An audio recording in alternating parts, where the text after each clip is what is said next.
Go ahead and convene the regular meeting of DeKalb City Council, June 22nd. Ask for a roll call. Jacobson, Here. Fanouken, Here. Markwart, Here.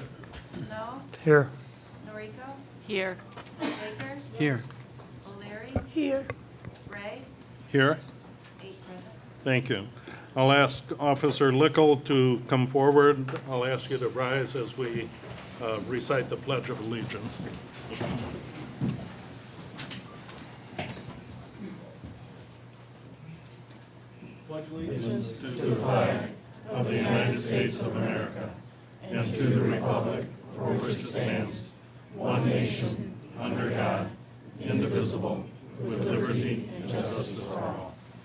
Thank you.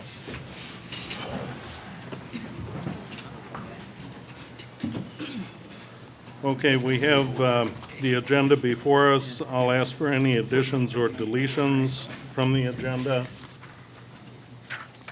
Hearing none, I'll ask for approval of the agenda. Is there a motion?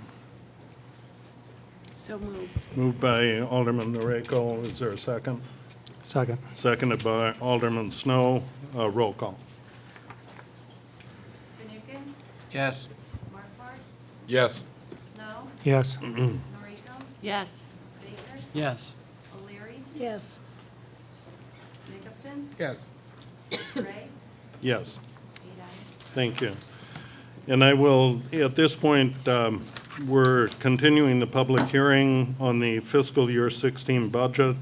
And this is a continuation from our June 8th City Council meeting.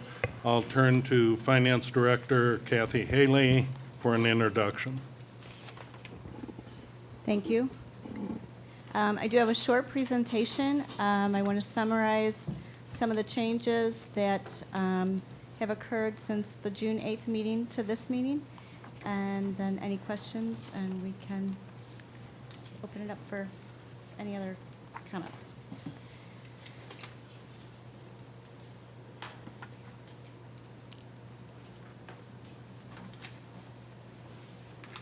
So again, I just wanted to identify that we used what we called best practices. The staff, this was kind of the theme throughout the budget process, to identify specific policies and procedures as contributing to improved government management. It aims to promote and facilitate positive change rather than merely to codify current accepted past practices. Some of the changes since the June 8th meeting, if you recall, the fleet purchases were eliminated from the budget to create the $450,000 surplus. The fire department had found, one of their vehicles would have needed repair instead because it was no longer going to have a replacement vehicle. The fire chief got a cost estimate for the repair of about $4,500. He then found a possible replacement of a used vehicle for $5,000. So we're adding $5,000 to the fleet fund for the purchase of the used vehicle instead of trying to fix the old vehicle. The used vehicle has almost half the number of miles on it. It'll last longer, and it comes fully equipped. And the fleet department fund has about $18,334 in it, so no money would need to be transferred from the general fund for that. The second item added is $300,000 to the water fund for a water main replacement project. This came up recently as well, as the Public Works Department just became aware of plans. The DeKalb County Highway Department and DeKalb Township were conducting a substantial reconstruction of the roadway, curb, driveway approaches, and sidewalks along Kishwaukee Lane and Manor Drive. So in working with conjunction with the Highway Department and the Township, the city will avoid all those restoration costs and potentially save the city about $100,000 to $200,000. There were no dollars in FY16 for any water main replacement projects, so this will be the only one in there for fiscal 16. And then finally, the last item is the added revenue and expenditures for Project Black Bear. Initial estimates for additional building permit revenue is over $208,000. The expenditure side of that will be our cost to Safe Built. netting to over $52,000 in additional revenue. So we brought the surplus up from June 8th to tonight to over $500,000. It's now about $502,743, which is equating to about 21.19% of fund balance reserves compared to expenditures. So that's that. This is just a comparison, again, from last year's budget to this year's budget. You can see the general fund has gone down over $800,000 in expenditures since last year, or a 2.27% decrease. The water fund has also gone down. That's in conjunction with revenue streams going down as well. And none of the other ones really changed since last time. And this shows the $502,000 surplus with the general fund. So you can see revenues at $34,918 and expenditures at $34,415, creating that surplus of $502,743, bringing our fund balance up over $7.2 million. So we're going in the right direction. And that's what this chart shows. It really was low back in 2010, and our goal is to continually bring it up to our policy of 25%. This is just showing all of our ending fund balances across all of our funds. No red is a good thing, so that's good. Again, general fund is over $7.2 million. The water fund, the airport fund look very healthy. This includes all of their fixed assets. Both of those do have cash reserves as well. You can see our 3 internal service funds are well within our fund balance policy and even doing better than the policy. And then we did close 2 funds, we will close them in fiscal 15, both the Economic Development Fund and the Public Safety Building Fund we combined with the Capital Project Fund. That's all I have. Thank you, Kathy. I would note, as Kathy indicates, the general fund reserve balance continuing to improve. Recently, over this past week, I was in conversation with City Manager Gora. Had retrieved 2011, I can't recall, I think it may have been May of 2011, conversation or documented conversation on the 2012 budget, at which time a 25% goal in 2017 was identified. As we observed, there was no detail on how the city expected to reach that goal. But I think it's noteworthy that we are over 20% toward that goal in fiscal 16. So just wanted to note that. And appreciate the striving for best practices. Am extremely pleased with the transparency that has been noted in this fiscal 16 budget process. Dwayne Brown wishes to speak. Dwayne?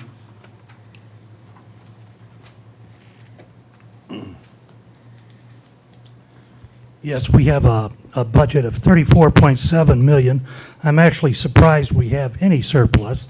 I don't think this MSI system that was 3 years ago cost $200,000.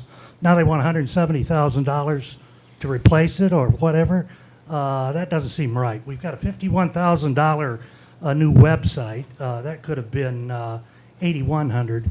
I don't think we're living within our means. I think we're overstepping. It's actually surprising to me that we have a surplus.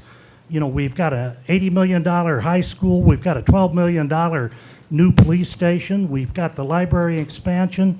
We've got the Park District wanting a new swimming pool. And where is this money going to come from? Now they wonder why the streets are in such bad condition. I don't want any money taken from the water fund to do into the general fund, because all that is a tax increase. And that's a hidden tax increase. I don't want that to happen. We're going to be in trouble in the future. We barely squeaked by this time.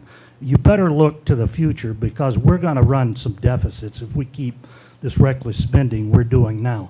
And you can't spend like a sailor on a drunken leave. And we're coming through. We're coming under the wire now, but we can't go on with these high salaries. I hear the term top heavy. Well, the city manager got a 3% raise on the consent agenda with no discussion and a unanimous vote. I mean, you know, is there a disconnect here somewhere? You know, I look out and I see General Electric closed. I see J.C. Penney closed. I see Big Lots closed. I see, you know, Duck Soup closed. Is there something that maybe is missing here that the general public and the council isn't? You know, I thought we got 2 new members, and I thought maybe it'd be a little different. You know, maybe the makeup would change. Well, it's business as usual now, and I don't like that. You know, something's got to change. The only friend the public has here is the Attorney General, and you know, that's getting pretty bad when it's the public versus the city. You know, something's got to change. We're going to run into problems in the future. I think there should be a big red flag come up on that. Thank you. Thank you, Dwayne. Bessie Chronopoulos?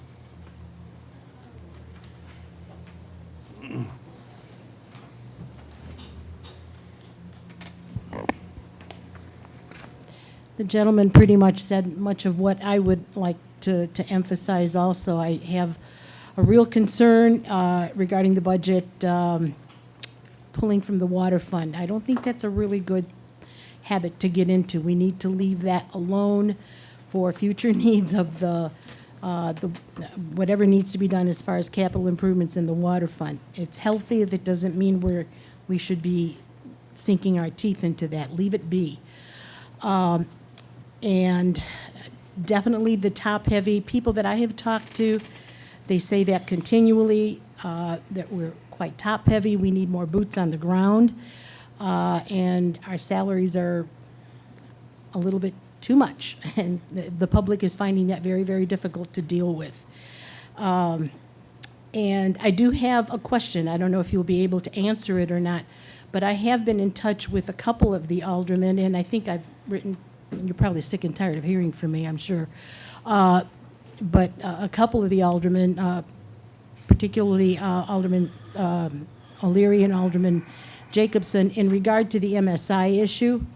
A while back, the Harris MSI billing system was purchased, and it cost the city a substantial amount of money, and it's only a 3-year-old system. And now the thought is to get a new system, which will cost about the same. So inside of 3 years, the city is going to be spending almost $500,000 on something. And I think, if I'm not mistaken, Alderman O'Leary was rather vocal in asking for the Harris MSI people, and I did write to Kathy earlier today, to see if she was rather vocal about having the outfit come here and talk to council so that they can query them and find out why indeed this system is obsolete all of a sudden. So I don't know who to ask, who's got permission to speak on this. Kathy, the manager, the attorney, the mayor? I would prefer council and staff to be in a listening mode at this point.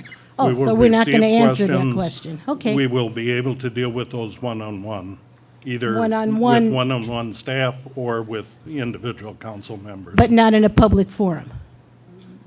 That's not the intent of the public hearing is for the public to address the council. Okay, the public is addressing and asking a question of clarification. And it will be in the queue, it will be responded to. It will. Today? Like Thank now? you. Yeah. Other individuals wishing to speak at the public hearing? Seeing none, I'll herewith close the public hearing on the FY16 budget, and we will move on to special items. Let me turn to Chief Gene Lowry for the swearing in of Officer Stephen Parsons. Chief?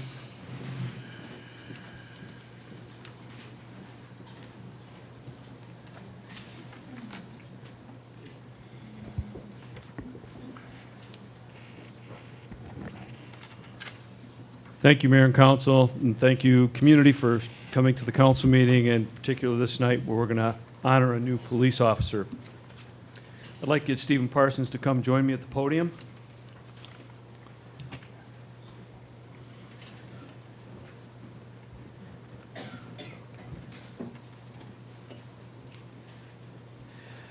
I'd like to take a few minutes to tell you a little bit about Stephen and talk to you a little bit about his background, maybe some things, some of his accomplishments in his life. The biography of Stephen Parsons: high school graduate, 2007 Sycamore High School grad, an all-conference soccer player.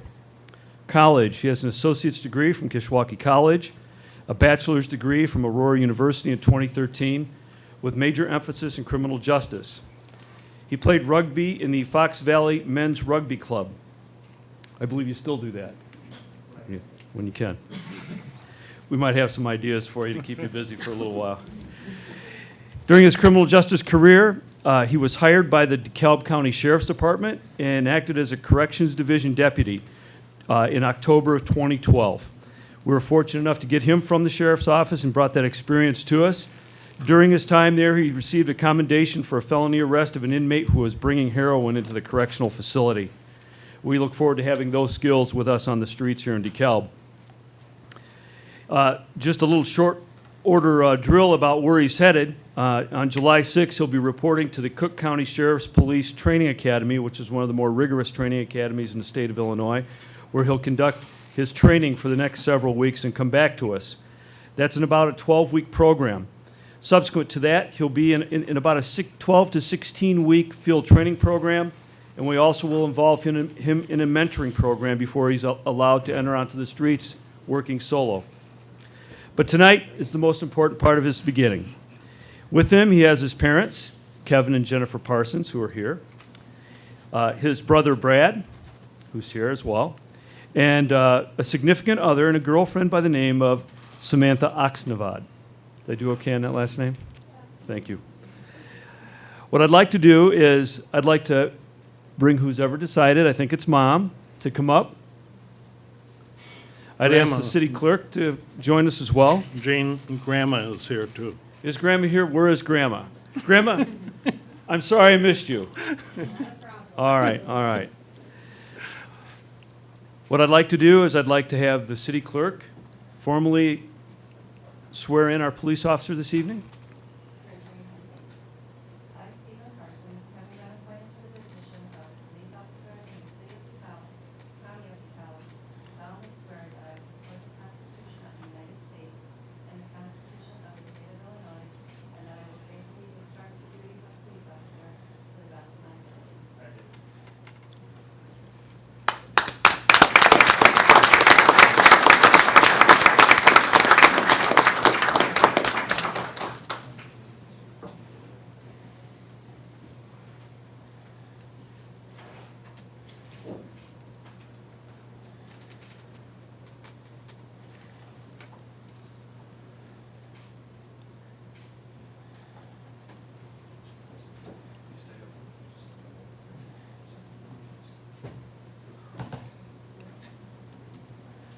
Well, to his family, I'd like to say we're going to prepare him well, and we're going to take care of him. He's now a member of our family.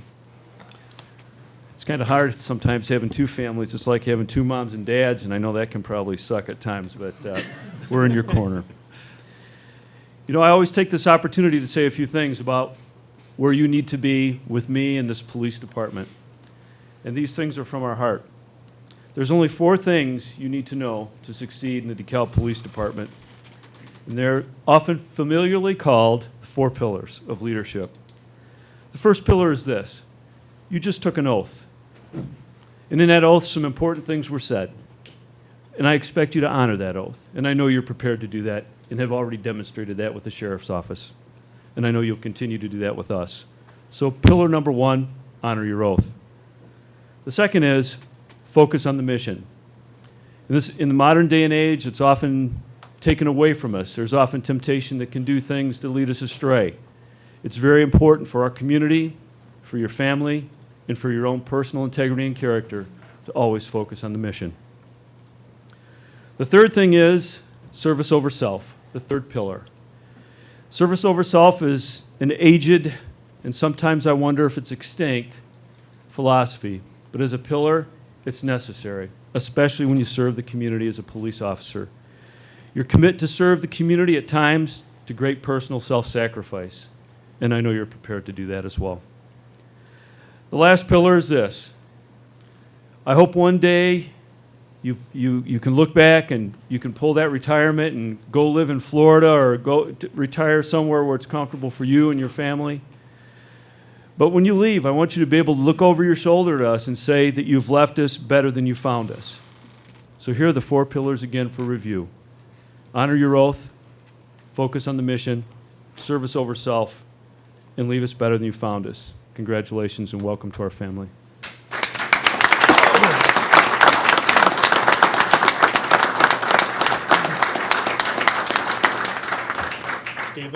Stephen, why don't you greet the council? Thank you, Mayor and Council.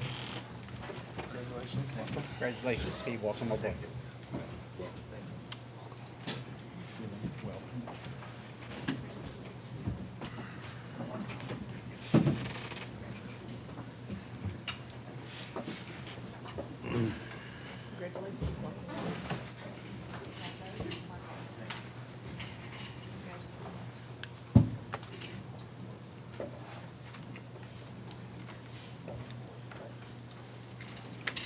Okay, let me turn to Debbie Armstrong for a presentation of DeKalb County Convention Visitor Bureau. Annual report, Debbie. Good evening, Mayor Ray, council, and staff. I'm pleased to be here before you tonight to give my annual report to the city of DeKalb. I do have somebody back behind the curtain there that's supposed to be putting my presentation up.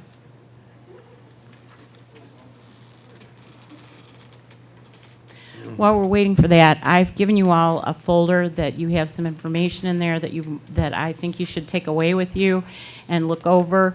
One of the things that you have is the 10-year history of the tourism revenue that's been generated in DeKalb County, and that is on the first side, on your right-hand side.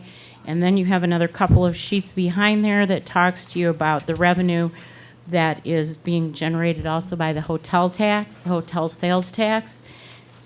And if you go behind that, you'll find just the DeKalb hotel sales tax revenue. And on the other side, you'll find our mission statement along with our current board of directors that we have for FY16. My name again is Debbie Armstrong, and I'm the executive director of the DeKalb County Visitors Bureau. I'm pleased to come before you to let you know that we've been up 5 years in a row with the help of partners like you that have invested in tourism and believe that tourism is important. Tourism is an economic engine. It contributes to our economy rather than adds a deficit to it.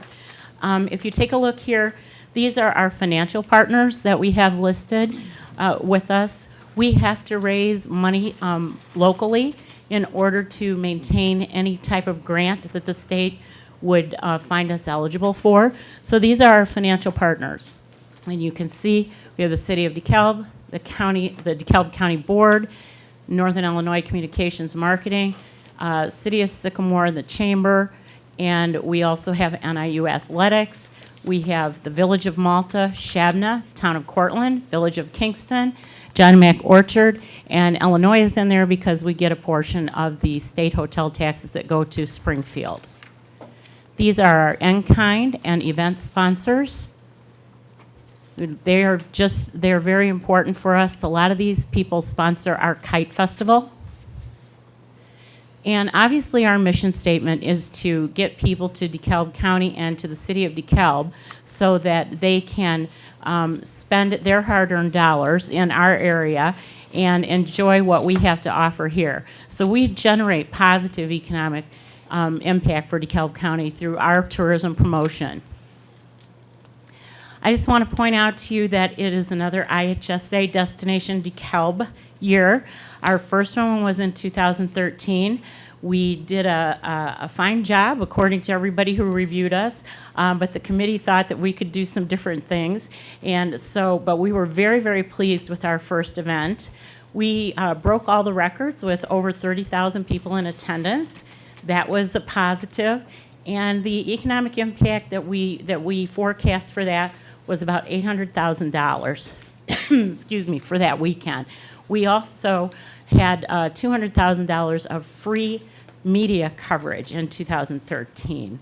I expect it to have a bigger impact this year because we have 80 more hotel rooms of inventory.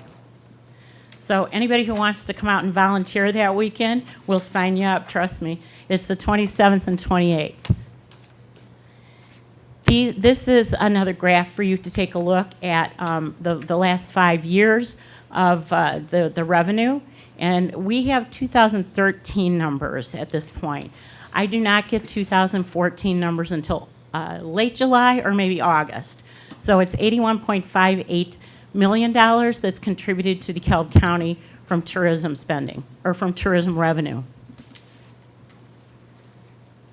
And I don't think you have this in your packet, so I just wanted to point out that that's $5.4 million in state tax receipts, $1.2 million in local, and 500 jobs that are generated from tourism in DeKalb County. This is our hotel tax revenue. We're all very, very pleased with these numbers at this point. Now, this is only through April, and this is a combination of both Sycamore and DeKalb hotel tax sales revenue. You can see where we're at. We're almost at $414,000, with 2 months more to go. That's significant, and we're really proud of that. This figure here is just the DeKalb hotel sales tax revenue. And at this point, we've only got this, we need May and June to be able to give you a final number. So as you can see, we've had a significant increase, and we look to be on track to maybe double that for the city of DeKalb. This is another graph that just gives you a comparison of the revenue for the last 5 years for Sycamore and DeKalb. New heads in beds, we're always looking for them. We're an office of myself and somebody for 25 hours. So, we do this, I do the sales, marketing, and a lot of the admin duties as well, and all the reporting that's required to the state. So, we have gotten at least 550 new heads in beds this year. And I've given you a couple of the different groups that we worked with. This is returning heads in beds. They're just as important as getting new people. And we're almost at 3,000 returning heads in beds for this year. And then I just want to give you, everybody's got a visitor's guide in your packet. These are our primary marketing pieces, and we distribute 40,000 statewide, and they go through 10 tourist information centers. Also, we have 4 Oasis kiosks that we pay to partner in. And then we have a multi-state partnership that we pay to be in with a kiosk program that really goes through the Quad Cities, Wisconsin, Indiana, and all the suburbs in Chicago. And then we have 10,000 that are stored now at Northern Illinois University. This is an article. I believe I sent this all to you. It was in 50 plus News and Views. This is part of our public relations program. This article went out to over 15,000 people, and the ad value of this is $2,500. You can see the Egyptian Theater, and you can see our downtown there. So this is something that is added value for us.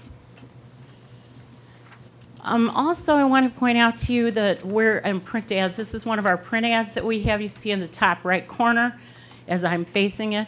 And then also we've done a new thing that's called an interactive map. And this is something that probably over 5,000 people have already looked at. And I, excuse me, I've got a tickle. I should have brought water with me tonight. So this, I invite you to go on and look at this interactive map, because what you can do with this map is you can map out where you're going in DeKalb County. You can find out how close everything or how far everything is away. and you can actually share this with other people. So if you want to be making plans with 4 other people, you can invite them to come and look at this, and you could share this. So I feel like this is a big benefit to our communities in DeKalb County. This is the cover of our interactive brochure. It's kind of an abbreviated version of our visitor's guide. A lot of people prefer to get their information interactive, so we have this on our website. This was when we first started the campaign. We're at about 4,400 people who've seen that. This dropped, I think, the end of May. And I don't know how many of you have been to Kite Fest, but we're in our 10th year of Kite Fest. So we're hoping to have a big celebration this year. It's the second Sunday in September. It's the 13th of September, and we're hoping to have you all out. It also combines with NIU's Family Days, so we're pretty excited about that participation. So basically, just to recap, 81.58 million is 2013. That's the number that's generated throughout the county for tourism revenue. And then I put in the hotel tax numbers, which are not yet complete. The municipal matching, that's what we raised on our own. And then the LTCB grant is, excuse me, is part of what we have for our grant that comes from the state, which is that percentage that goes down to the state to Springfield from our hotel taxes. So that was what we were granted last year. And I just want to encourage everybody to think outside the deficit. Everybody's in trouble this year. We've all got budget woes. And I just want to point out a couple things, let you think about this. Tourism actually saves an average family of 4 about $1,300 in taxes a year. Also, last year for the state of Illinois, tourism revenue generated $32 billion. 301,000 jobs were created by tourism. So I just want to encourage you to continue to write to our representatives and tell them that they should indeed fund tourism because it's part of the solution and not part of the problem. So goals for future is to maintain our certification with the state of Illinois, to continue to generate this positive impact, and to cultivate retention for new and existing leads, generate required local match funds, that takes a lot of our time, and expand our marketing initiatives. And we want to thank the City of DeKalb, all the staff, council, everybody. We've had a very positive working relationship, and you're the ones that are responsible for us having a certified bureau. So I really appreciate all you've done for us. Does anybody have any questions? Questions for Debbie? Seeing none, thank you for the report, Debbie, and thank you for the effort in attracting visitors and promoting tourism throughout our county. We appreciate that. My pleasure. Thank you. Moving to DeKalb County Economic Development Corporation annual report, I'll call on Paul Borick.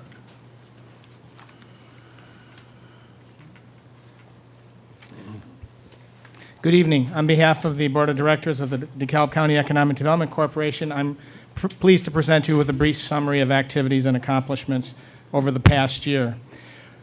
In the area of business development, DCEDC is working with the city and other DeKalb taxing bodies to attract a 987,000 square foot expansion of 3N distribution center operations in DeKalb versus an alternate location in Georgia. Enticing this project from the southeast is being made possible by timely consideration and support of all the local taxing bodies in the city, and the ability of the city of DeKalb to expedite permitting to enable construction to begin this July or August, making it possible to complete and occupy the building by August of 2016. Sparrowhawk, a Texas-based developer investor, purchased the 7-Eleven Fairview Drive building in Park 88. This was the original spec building constructed in 2001. We're working with Jones Lang LaSalle Real Estate in marketing the 160,000 square foot building, and it is generating considerable interest from manufacturers. We have limited existing space for large manufacturers looking for 100, 200,000 square feet or more. Initial experience with this building illustrates that we could possibly attract more manufacturers with available space. A company by the name of Lighthouse Catholic Media purchased the 733 Enterprise Drive building in the Airport North Industrial Park. This organization is expanding from a storefront location to distribute CDs, books, and other media. VacuLock relocated manufacturing operations from Rockford to DeKalb. They design and fabricate vacuum work holding systems for other manufacturers, from large Fortune 500 companies to small job shops around the country. The Enterprise Zone was a major initiative of the city together, or of DCEDC together with the city and the county. DCEDC coordinated the preparation of the Enterprise Zone application in cooperation with the city of DeKalb and 5 other municipalities. 6 other DeKalb taxing bodies submitted resolutions of support for the application, including the DeKalb School District, DeKalb Township, DeKalb Public Library, Sanitary District, and Kishwaukee College. We were just informed by the Illinois Department of Commerce and Economic Opportunity that that our application has met the minimum criteria for presentation to the Enterprise Review Board for consideration. We expected this. The application has been scored and presented to the Enterprise Zone Board, and we have expressed our interest in designation to Department of Commerce and Economic Opportunity Director Jim Schultz, who also serves as chairman of the state's Enterprise Zone Board.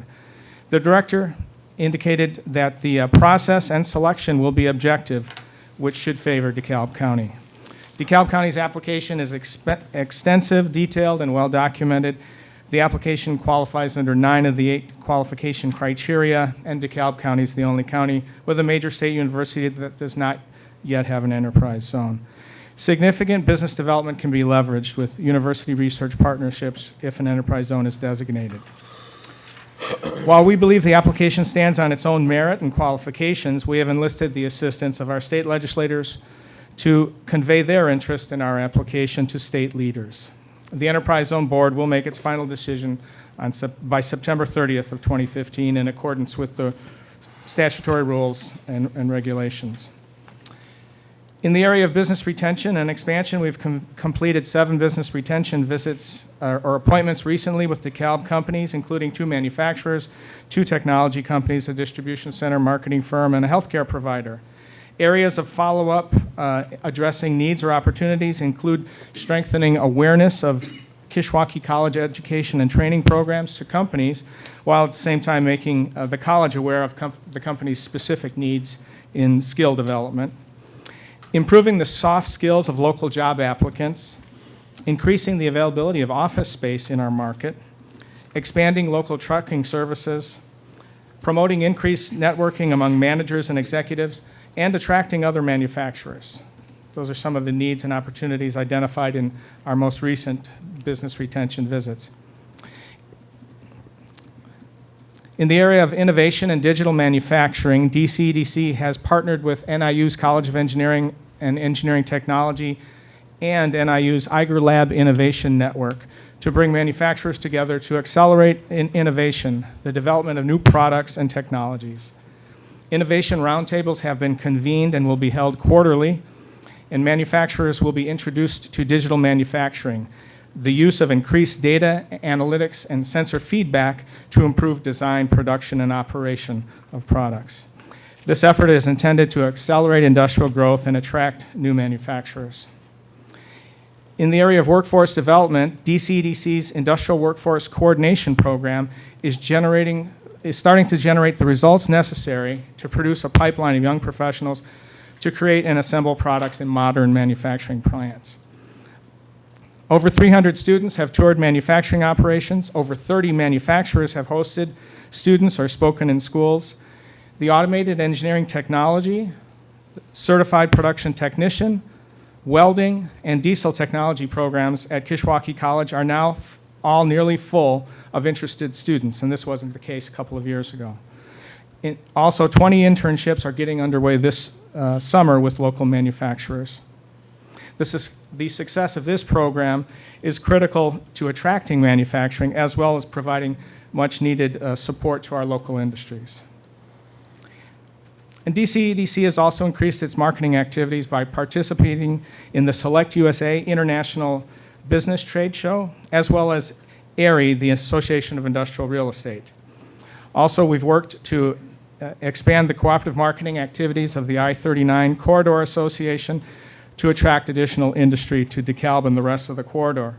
We're making good progress by branding our networking events through the corridor and initiating part-time professional management to provide consistent promotion and follow-up to corridor members like DeKalb. We appreciate the support of the City of DeKalb in this 28-year-old economic development partnership. With your support, we raise and leverage funds and revenue from an additional 200 private companies and public bodies, and we look forward to working aggressively in the near future to expand the tax base, and create jobs, and bring home this enterprise zone that will help us further accelerate development. Thank you. Paul, Are there any thank you. questions? Thank you for the report. Questions from council for Paul?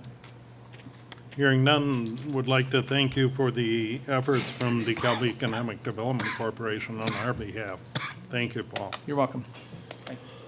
Egyptian Theater, annual report, Alex Nayrod.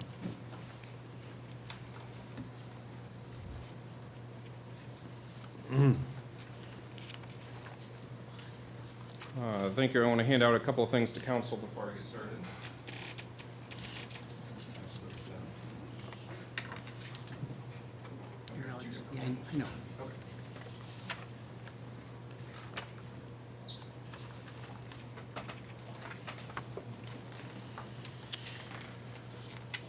Two items, they're being passed down there.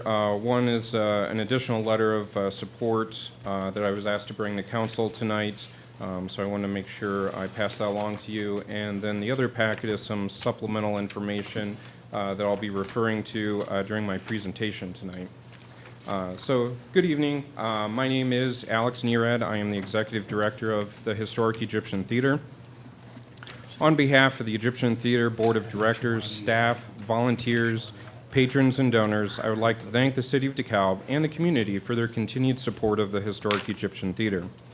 It is important to distinguish that while PET, Preservation of Egyptian Theater, the 501c3 nonprofit charitable organization that owns and operates the theater, it does so as a steward for the community.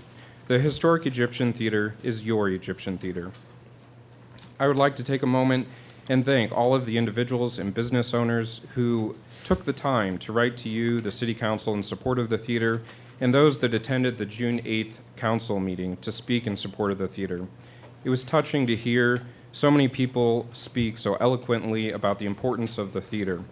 It was also impressive to hear so many businesses talk about the impact the theater has on their business. There is no question that they have a personal interest. They spoke about how the success of the theater is directly tied to the success of their business, something all of us want and need in our community, thriving businesses. I've talked about for years the economic impact the theater has on this community, but it was so powerful to hear it straight from the hotels, restaurants, and retail shops, an impact that can't be disputed. The Egyptian Theater is one of only 5 places in DeKalb listed on the National Registry of Historic Places. Of those, the theater is one of 3 that is open on a regular basis and generates significant traffic.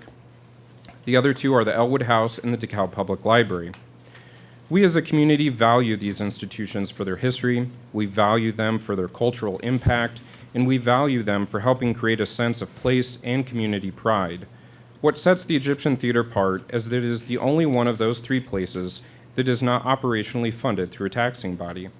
PET, the nonprofit that owns and operates the Egyptian Theater, has been the steward of your Egyptian Theater since 1978, when it was going to be torn down and turned into a parking lot. PET has tirelessly worked since 1978 to maintain and operate this treasure in our community. One of only 6 Egyptian theaters left in the United States and the only one east of the Rocky Mountains, something many communities can only wish that they had. We currently have a small amount of staff due to our limited operating budget. But this has been the ongoing struggle since PET took over in 1978. We currently have myself full-time as the executive director, a full-time custodian, and a part-time box office manager.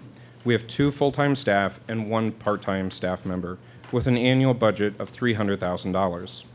With a small amount of staff, we rely heavily on our amazing volunteers to help keep the theater open and operating. In this past year, we had roughly 250 volunteers contribute over 5,000 hours of service. We are honored to have such dedicated volunteers of all ages from our local high schools, Kishwaukee College, NIU, and throughout the county. We have a limited amount of staff, but we, along with our board and volunteers, work extremely hard to try and make up for that. We are honored to be part of the team that is working on the Frontier Communications America's Best Communities grant with the City of DeKalb. I sit on the board for the DeKalb County Convention and Visitors Bureau, as well as the newly forming DeKalb Area Arts Council.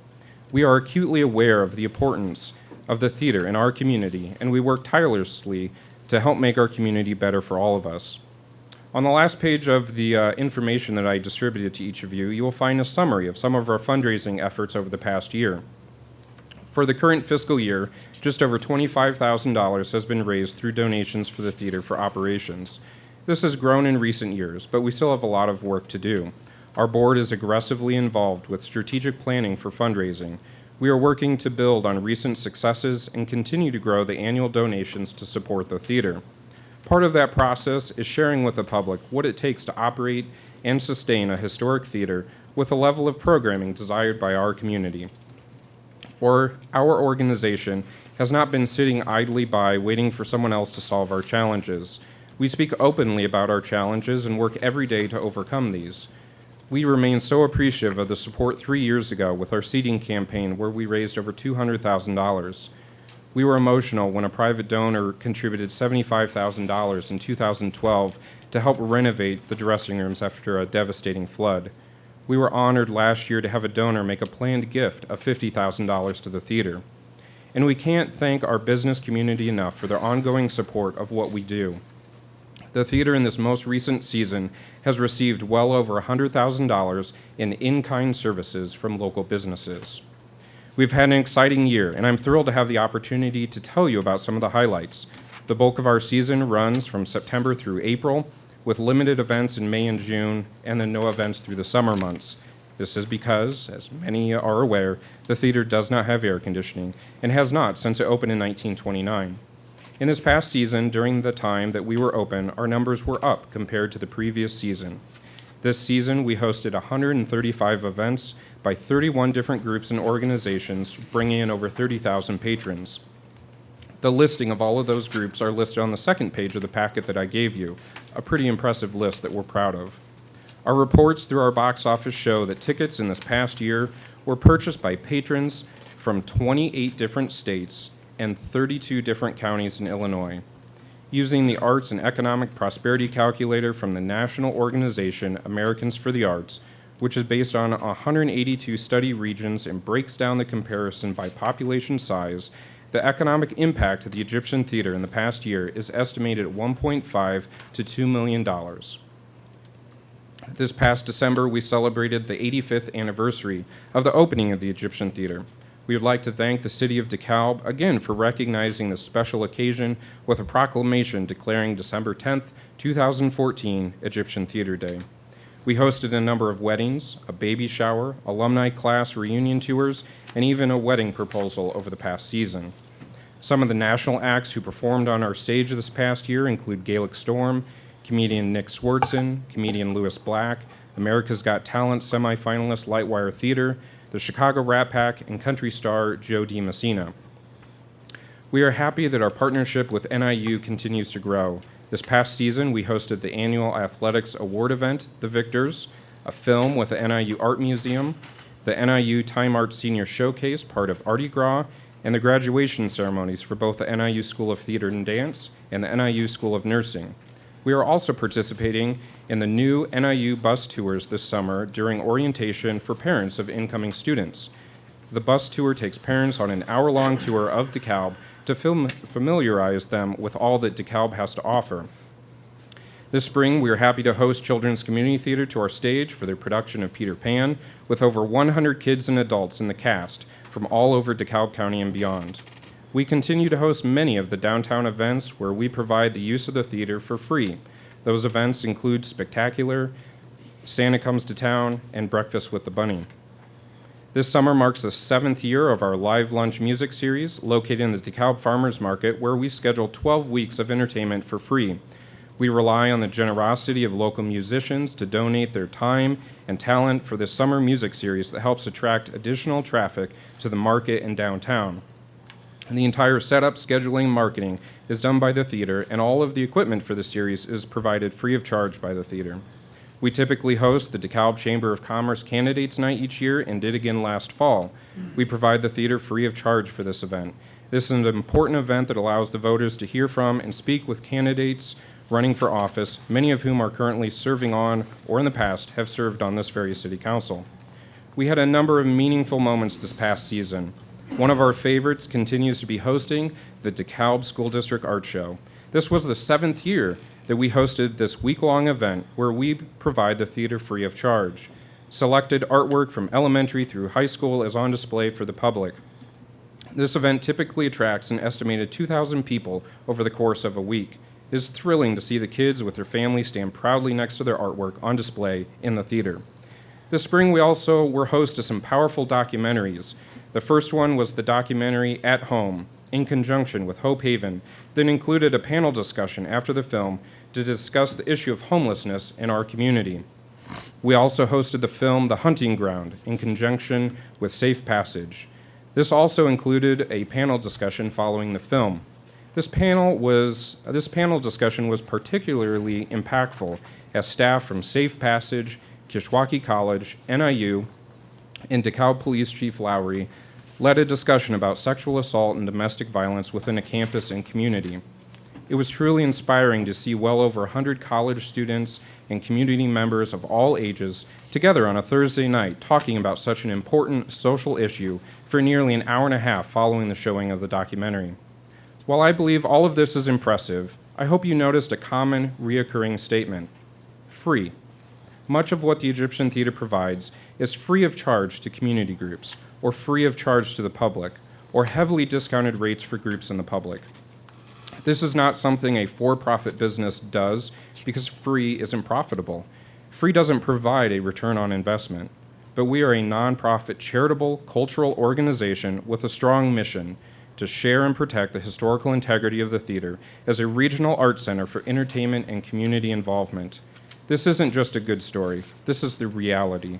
The impact of your Egyptian theater, both culturally and economically, grows every year, and I am personally honored to be currently involved with such an important part of our community. I encourage everyone to visit our website, egyptiantheater.org, to learn more about the theater and what opportunities are available to get involved to support the theater. We continue to add lots of information on our website for the public to be well informed on the theater. All of the notes from my presentation tonight and all of the supplemental information provided to the City Council will be available on our website. Again, I want to thank you, the DeKalb City Council, for your continued leadership and commitment towards your historic Egyptian theater in our community. Thank you. Alex, thank you for the report this evening. I would encourage council members who wish to have a tour of the theater to take Alex up on his email offering to City Council. Alex, I don't know that you have a fixed agenda for those tours, but certainly I heard you are open to entertaining tours of individual aldermen that might have an interest. Anytime. Both aldermen as well as the community at large. We absolutely love opening the doors and showing the theater off. After all, this is the community's theater. Thank you. Questions of Alex? Seeing none, thank you very much, Alex. Thank you again. Appreciate it. Moving to NIU Athletic Department window clings presentation, Rick Saron.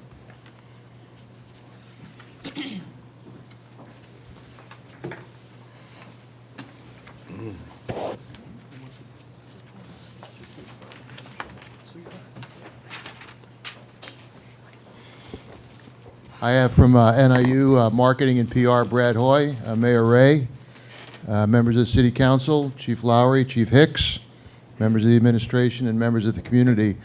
Before I begin, I want to make a very brief statement that some of you may know that I was a student here, arriving in DeKalb from New York as a 17-year-old freshman in 1972.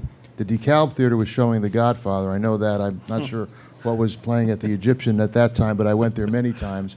I left NIU with a Bachelor of Science degree in journalism in August of 1976. Went back to New York, and here we are some 40 years later, and I must tell you that I'm honored to be working with NIU as a consultant, senior advisor for branding and marketing for athletics, and I get 1 week a month to get to come back to DeKalb because I really want it noted on the record. This is a truly wonderful community with the quintessential Main Street, which is why that the Window Clings initiative is so close to our heart. We're very thankful for John Laskowski, who's taken over the role for TJ, who was very helpful in getting this started. As many of you know, the Window Clings initiative began in 2013, and it was basically an idea to bring some more vibrancy to get eyes on downtown DeKalb from 1st Street to 4th Street, to help businesses thrive. The original idea was to cover windows that were vacant. With our good fortune at the time, there weren't enough windows that were vacant, so we talked to some people. I see Kirby Chilton is here from Chilton's. We talked to Kirby, and they were gracious enough to embrace the project, as many businesses did. And today, when I was out on the street, going from business to business, just asking people, making sure they wanted to be involved this year, I had people coming out and saying, how do I get involved? So we're very happy. We do have a budget. It's shared equally between NIU Athletics and NIU as a university. We do not, there's no funding from the city, from the public. So therefore, we clearly do have a budget. We're working with Kelmscott Communications. Jeff Rhodes is here. I must tell you that whatever that budget is, we're getting a lot more out of that budget from Jeff than we probably deserve. So we're trying to stretch it out as best we can. When we started in 2013, it was very simple. It was just images of the game day experience at NIU. Last year, we expanded to the history and tradition of NIU football. As you can see here from this picture, which in the background is Jordan, our great quarterbacks, George Bork, Bob Heimerdinger, both of whom are in the photo in the foreground with Mayor Ray, and of course Jordan Lynch is there. We brought back George and Bob. Bob obviously is a DeKalb resident. President Baker is there, as is Sean Frazier. So we unveiled this last July right in front of the Lincoln Inn. That was the window cling on the Lincoln Inn.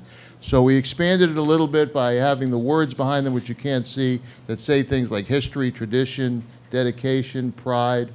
And this year, we were asked, how are we going to top that? Well, 2015 is the 50th anniversary of a historic venue, Husky Stadium. I know for many of us, it's hard to believe that that building is now 50 years old this season. So the theme is going to be the history of Husky Stadium, and it's not just going to be players, which is what you're going to see here. It's going to include at least one member of the community, some community things like the homecoming parade, the marching band, the cheerleaders. But this, for the first time, we asked that we be able to add some text. This is a window cling that we have designed to show you. That is Mark Keller, an early star in Husky Stadium. He led the nation in rushing in 1973 at the end of his last home game on November the 3rd, 1973. Right after the game, he presented the uniform to Dr. Brigham and President Nelson, who's also in the photo, but we didn't have enough room. And that jersey there was buried in a time capsule near Altgeld Hall as part of the 75th anniversary celebration of NIU. So that's what the text depicts.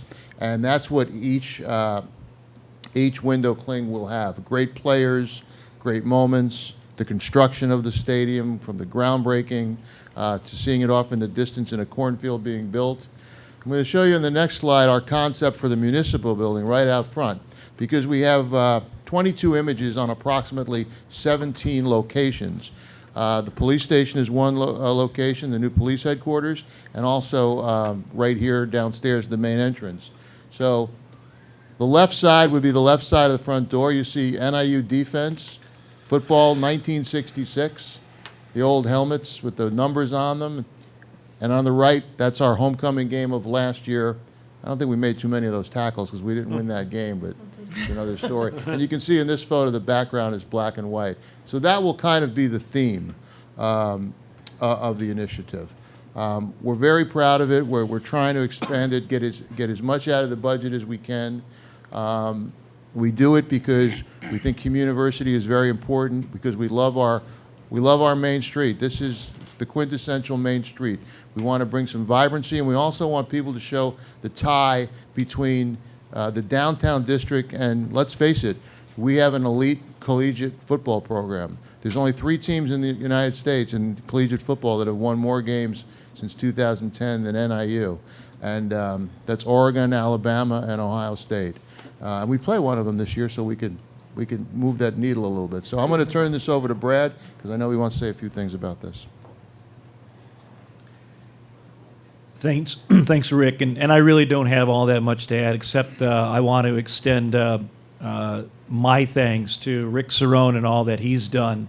My involvement has been very minimal compared to the creativity, the passion, and the hard work that Rick has put in on behalf of NIU Athletics, and also working with city staff and, of course, our partners at Kelmscott with doing just a great job in this, the 3rd season.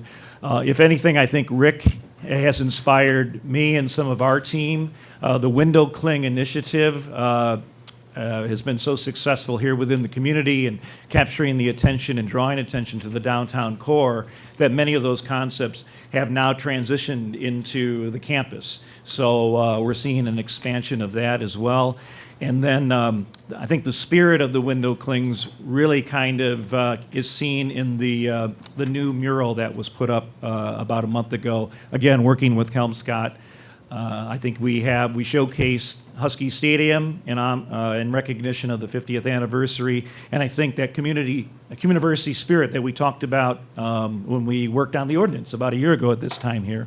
So again, it's just a great indication of the partnership between the university and the community, and I'm just really proud to be a part of it. But I want to say many thanks to somebody like Rick Cerrone and all the effort that he's put into to making this thing possible and working with the city to make this possible.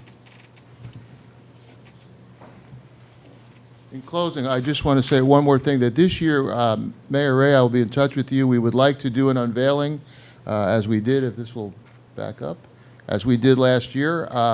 We're planning our location this year. We would like to do it in front of Chilton Sporting Goods, which is a landmark business and institution in DeKalb, and spread out to a couple others on the side, maybe unveil more than one window this time. We're putting those together right now. And I do want to call everyone's attention. I hope you get a chance certainly to come out to Husky Stadium no later than September 5th when we open the season against UNLV, when we honor our 1965 football team, who is celebrating their 50th anniversary, and we'll have a gala celebration for them, but also to see our new field where DeKalb, in the state of Illinois map at midfield, the big star right in the location of DeKalb. So we're very proud to be a part of this community, and we thank you for your support, and certainly hope you'll support it in 2015. If there's any questions, we'll be happy to answer them. Rick and Brad, thank you for the report this evening, and thank you for bringing a presence of NIU more to the east. I have heard a lot of comments that you don't realize there's even a university here until you get to the bridge and cross over closer to campus. The Window Clings certainly expand their presence into our downtown, and we appreciate that. Questions of Rick or Brad? Seeing none, thank you very much for the report this evening. Moving on, I've got 3 appointments in front of council. I would entertain a motion to approve the appointment. I think I can deal with these all 3, can't I, Dean? Yes. Okay. There are 3 appointments. Larry Apperson as chairperson to the Human Relations Commission. A reappointment of Ellingsworth Webb to the Human Relations Commission. And the reappointment of Joe Gastier to the Human Relations Commission. And those would be for the terms as indicated in the agenda? I was going to say Apperson and Webb are Apperson is a 2-year term, 2015 to 17. Webb is a 3-year term, 15 to 18. And Gastiger is a 3-year term, 15 to 18. Thank you. Is there a motion to approve those appointments? So moved. It's been moved by Alderman Noreko. Is there a second? Second. Seconded by Alderman O'Leary. All those in favor indicate by saying aye. Aye. Opposed, same sign. Carried. Thank you. Moving to public participation, I've got 3 individuals registered to speak. I would just emphasize this public participation is for council and staff to listen to the public. I don't expect meeting dialogue to occur during this public participation. I would encourage individuals wishing to speak to staff and council to use this time efficiently to present their points. If you want one-on-one dialogue with aldermen and staff, we are certainly open to scheduling that time. What I don't want is to have questions posed on the floor of council during this public participation and winging an answer or giving an off-the-cuff response. So I'd encourage you to respect those parameters in these public comments. Bessie Chronopoulos.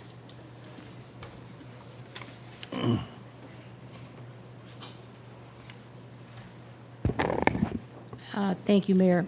I'm not sure if I should be speaking about this now, but I'm assuming that you approved the agenda, and since the consent agenda is an omnibus, it's an omnibus vote, then you can't really speak to that. So that's why I want to speak on the FOIA issue, because that's supposedly going to be done all in one sweep there. So I'm assuming this is the appropriate time to speak about this, or not? Anyway, I would urge you to not vote on the FOIA issue, and I'll pose a question, even though you can't answer it, or maybe you can answer it at some other time. But in the backup, it's not clear what the cost is. There was a statement in the backup that there's a substantial cost to the FOIA process. And in 2013, there were 48 individual requests. In 2014, 78 individual requests. And in 2015, so far, only 41. And the most substantial FOIA request was the police department, if I'm not mistaken. That was pretty much what's in your backup, like 1,000 some odd requests, but that's mostly routine. But the individual ones and then the commercial ones are also low in number, like 80 requests, 166 requests, and 59 requests. So I guess one of the questions that I would have is, what is the substantial cost to the city? It's hard to understand that. So I guess I would add my concern about you really passing the FOIA resolution at this time, because there seem to be quite a few questions still dangling out there, and you can answer them, I guess, whenever. Thank you, Bessie. Yeah. Is it Danzel Porton? Daniel Porton, I'm sorry.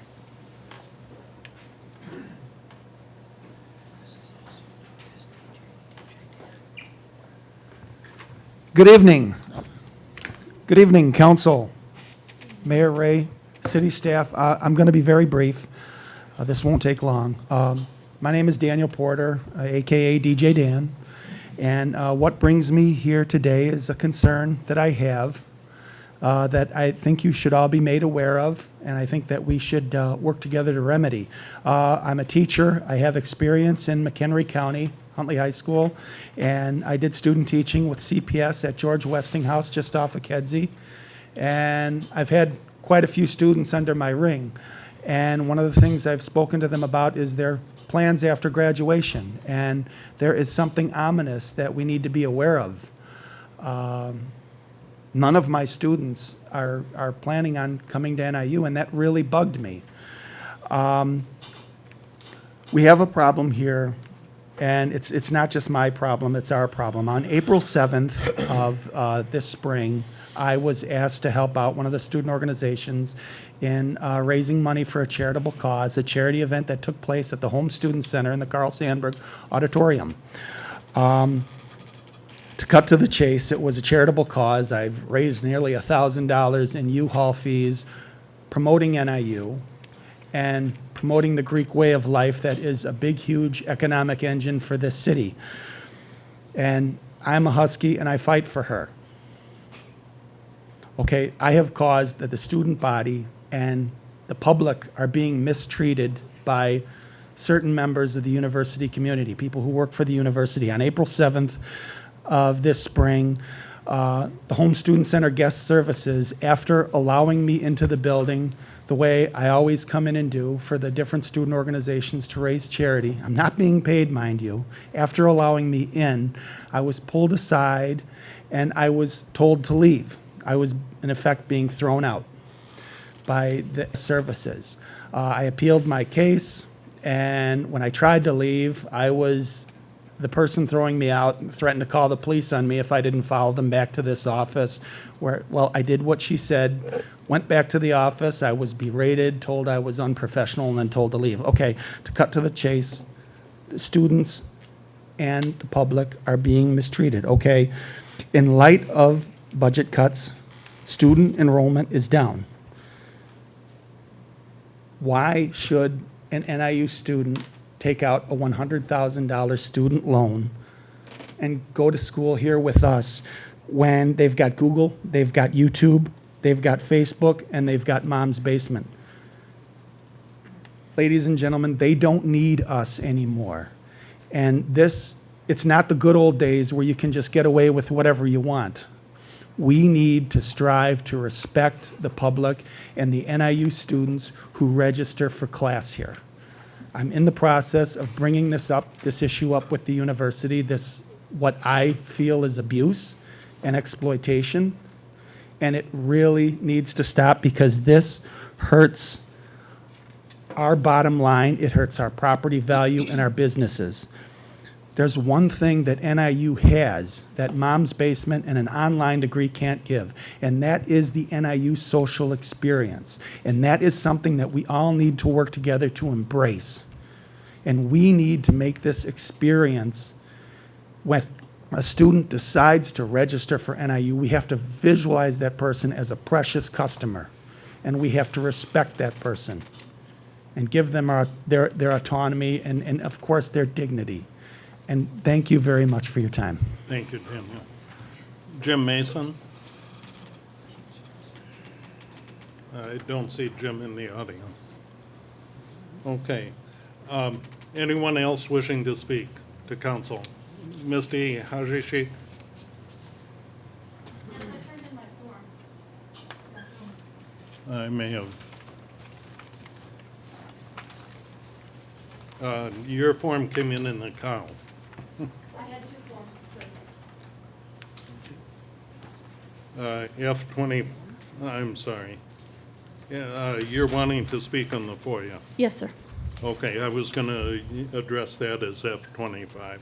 Do you want me Go to ahead, wait? use your 3 minutes, Misty. All right. Thank you, Mayor Ray and City Council members, for allowing me to speak to you today. I come before you as a citizen to alert you to the information I have discovered. This is a continuation of my comments from today's committee of the whole meeting, so I will continue to read that to stay within the time. Let me read to you 5 sentences about what the Freedom of Information Act requires. 5 ILCS 140/4, Section 4, says each public body shall prominently display at each of its administrative or regional offices, make available for copying, inspection and copying, and send through the mail if requested, each of the following. A brief description of itself, which include, but not limited to, a short summary of its purpose, a block diagram giving its functional subdivisions, the total amount of its operating budget, the number and location of all of its separate offices, the approximate number of full and part-time employees, and the identification and membership of any board, commission, committee, or council which operates in an advisory capacity relative to the operation of the public body, or which exercises control over its policies or procedures, or to which the public body is required to report and be answerable to for its operations. And B, a brief description of the methods whereby the public may request information and public records, a directory designating the Freedom of Information officer or officers, and the address where requests for public records should be directed, and any fees allowable under Section 6 of this Act. A public body that maintains a website shall also post its information on its website. 5 ILCS 140/5, Section 5 says, as to public records prepared or received after the effective date of this Act, each public body shall maintain and make available for inspection and copying a reasonably current list of all types or categories of records under its control. This list shall be reasonably detailed in order to aid persons in obtaining access to public records pursuant to this Act. Each public body shall furnish upon request a description of the manner in which public records stored by means of electronic data processing may be obtained in a form comprehensible to persons lacking knowledge of computer language or printout format. That being said, on June 11th, 2015, I came to City Hall and tried to find the required prominently displayed material 140/4A and B. The information was not prominently displayed anywhere, and I asked about the other part, the 140/5, and was told it didn't exist. The City of DeKalb is not in compliance. Also, I'm interested in the commissions and committees you have, including the Communiversity meeting.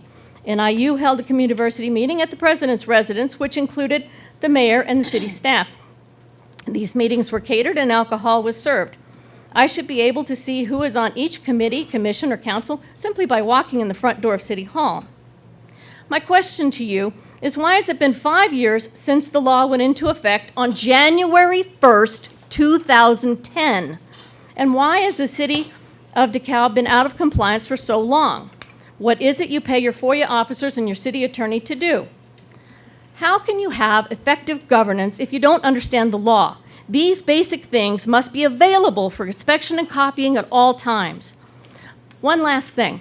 On my way in today, I did not see 144/4A or B prominently displayed. Did any of you see this information prominently displayed on your way in today? Thank you. Thank you, Ms. Day. Moving on to consent agenda, I would acknowledge that 3 items have been asked to remove from consent agenda.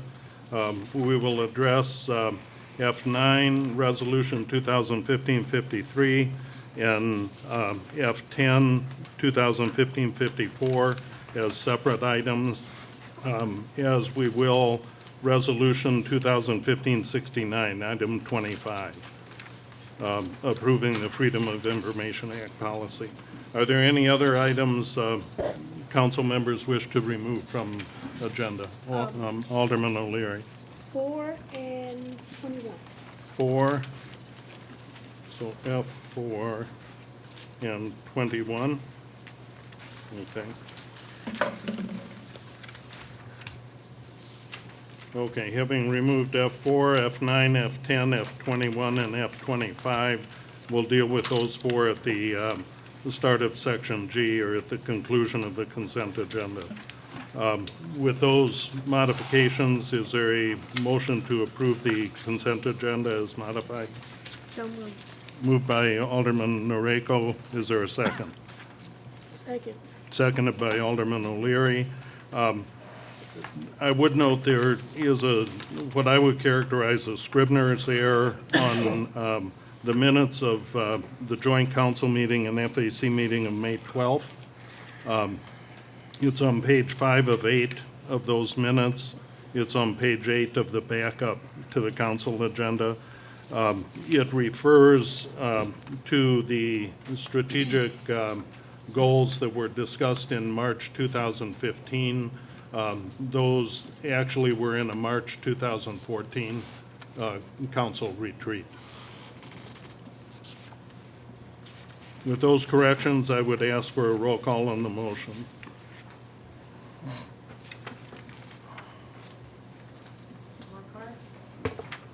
Yes. Snow, Yes. Noriko, Yes. Baker, Yes. O'Leary, Yes. Jacobson, Yes. Fanouken, Yes. Ray, Yes. 8 ayes. Thank you.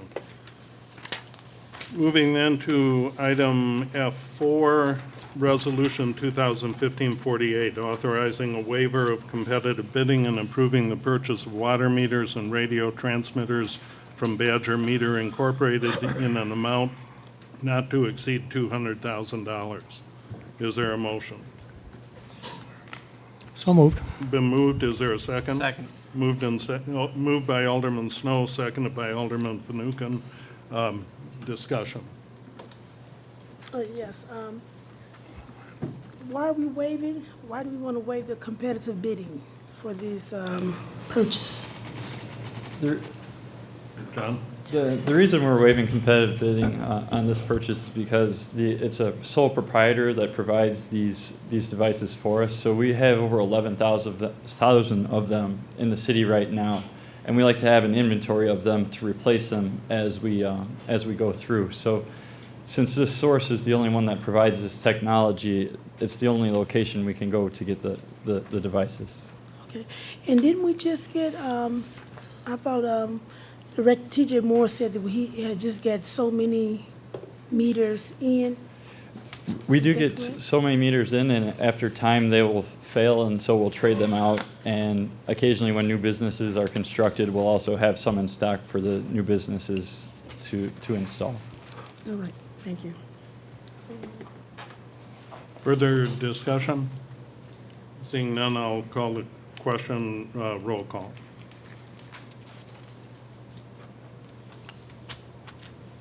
Snow, Yes. Noriko, Yes. Baker, Yes. O'Leary, Yes, Jacobson, Yes. Fanouken, Yes. Markwart, Yes. Ray, Yes. 8 ayes. Thank you. Moving to Resolution 2015-53, authorizing a human service.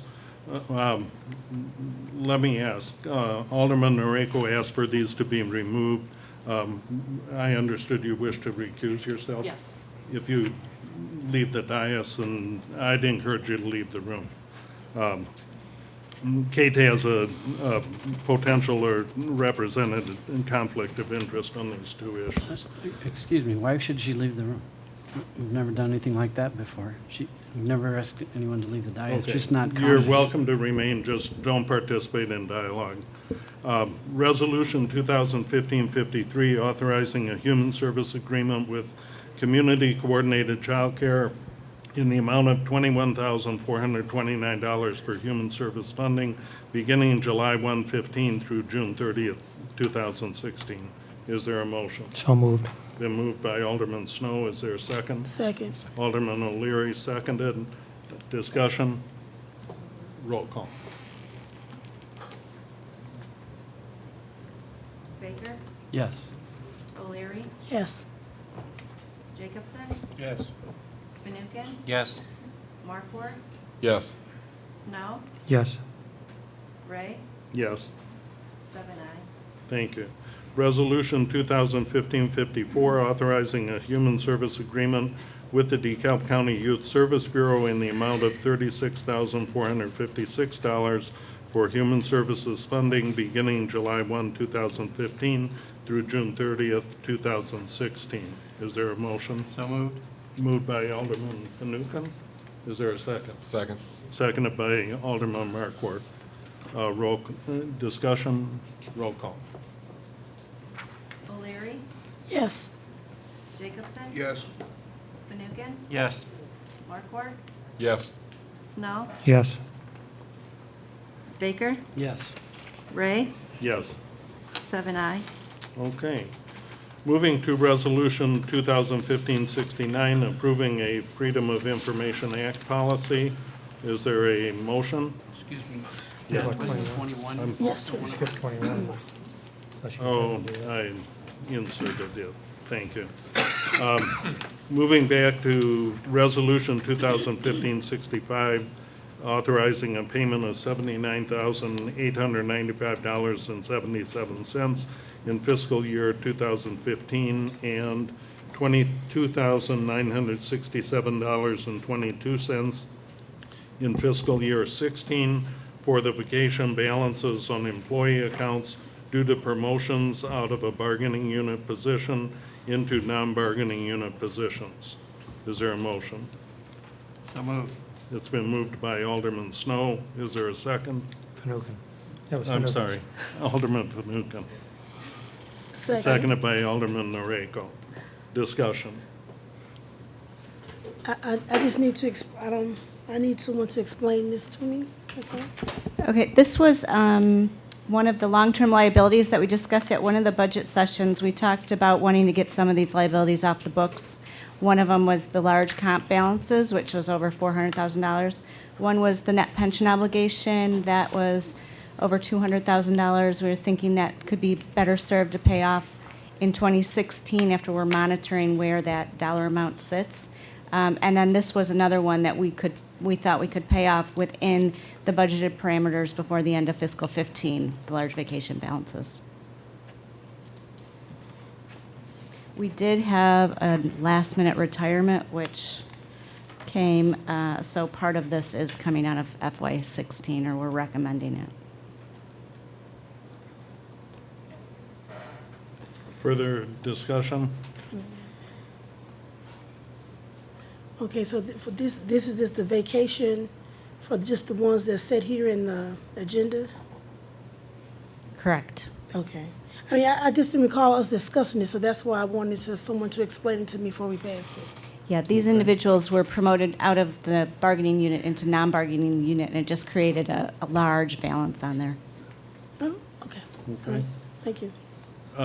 Roll call. Jacobson? Yes. Fanouken? Yes. Markwart? Yes. Snow? Yes. Noriko? Yes. Baker? Yes. O'Leary? Yes. Ray? Yes. 8 aye. Thank you. Motion carried. Moving to Resolution 2015-69, approving a Freedom of Information Act policy. Is there a motion? So moved. Moved by Alderman Fanouken. Is there a second?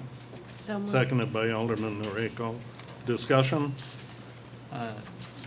John, I just want to comment that both online and in some statements tonight, some errors were made that I'd like to have clarified under 5 ILCS 140, Section 3.5. It allows designation for receipt of request if even the Illinois Attorney General and both houses of the state legislature have designated FOIA officers for receipt of FOIA requests.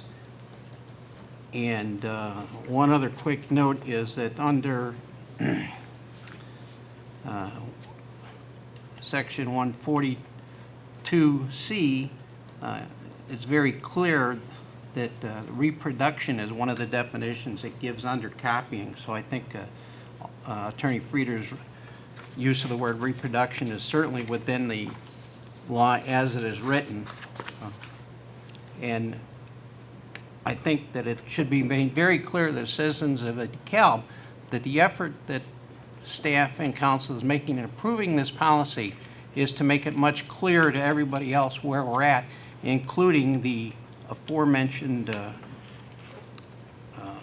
placard that are missing. So, thank you.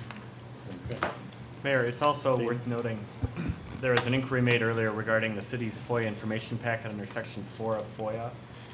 On the city's transparency page on your new website, on the lower right-hand side of that, there's a link to that FOIA packet. I believe there should also be hard copies of that available for pickup in the lobby downstairs. There are file folders that have loose information in them, and there should be photocopied copies of that packet available for the public. Okay, thank you. Further discussion? I'm going to ask for a roll call on this. Fanouken? Yes. Markwart? Yes. Snow? Yes. Noriko? Yes. Baker? Yes. O'Leary? Yes. Jacobson? No. Ray? Yes. 7 aye. Motion carried. Thank you. Moving to items for separate action. Ordinance 2015-27, adopting the annual budget for fiscal year beginning July 1, 2015, and ending June 30th, 2016 in the city of DeKalb in the amount of $83,043,898. And this is before us in second reading. I'll turn to Finance Director Kathy Haley.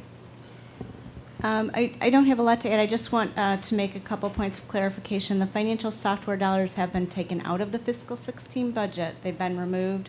They're no longer in there. It's the intent of staff to go through the entire request for proposal process. And I want to note that Harris will be phasing out MSI, that product altogether. So they will eventually migrate us to another product, which comes with a fee as well. So I think it's in our due diligence to do that RFP process to see what's out there, what's the most cost effective, and what is best for the city, not just for the finance department, for the human resources department, for the police and the parking tickets, for fire with code and inspection, and for building permits as well. So that's where we're going with that. Thank you. Is there Alderman Jacobson? I know on a couple occasions we've been promised for a list of the cuts that were made from the budget. And I was wondering where those have been presented and what dollar for dollar cuts there are this year. I did send out late today some of the list of the actual cuts that created the surplus. I also, and I can hand it out if you'd like, I can email it to you, went through a lot of the efficiencies that created almost $300,000 in cuts with cuts in benefits, just doing a phone line audit, you know, getting our telephone expenditures down, those types of cuts, so.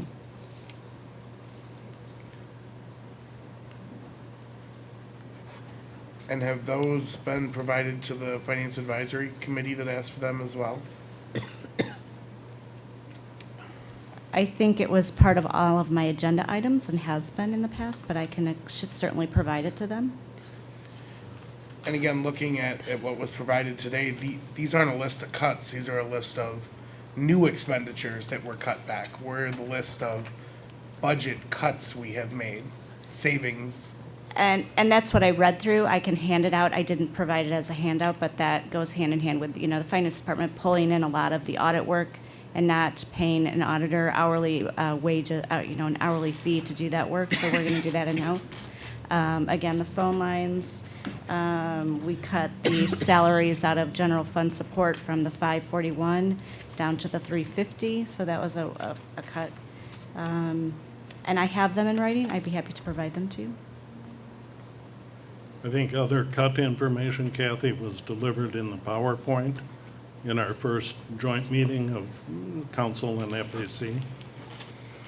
Could have been. So there are some reductions documented in that PowerPoint as well, and throughout the joint meetings Right. of council and FAC, in the Right. documented information presented in those meetings. Right. Further discussion? Alderman Jacobson. I also know that, again, I appreciate that the MSI has been pulled out. Obviously, that was a point of the last meeting. The question, I guess, was, obviously, at the last meeting, it was left that there was some question as to whether or not we could speak to MSI directly to see where the fault lied, whether it was internally here or whether we were sold something incorrectly, to try to get a better understanding of what we were sold and why we were sold it. I know Monica and I had the conversation this week. Is there a reason why they haven't been scheduled to come in and discuss it with us? My understanding, Alderman Jacobson, is that the former finance director of the city, the former assistant city manager of the city, were strong proponents in recommending MSI. Former finance director had experience with the product in a previous assignment and preferred to use that product. in the city of DeKalb. MSI is known to be appropriate for smaller governmental jurisdictions. There are other products in the marketplace that have more complete enhancements for municipal governance. Kathy, if you want to add something to that, you're welcome to. I just want to say that I still have a very strong working relationship with Harris and MSI and Rich. I did reach out to Alderman O'Leary this week and offered at her convenience to set up a conference call with myself and Rich Pleasy from Harris.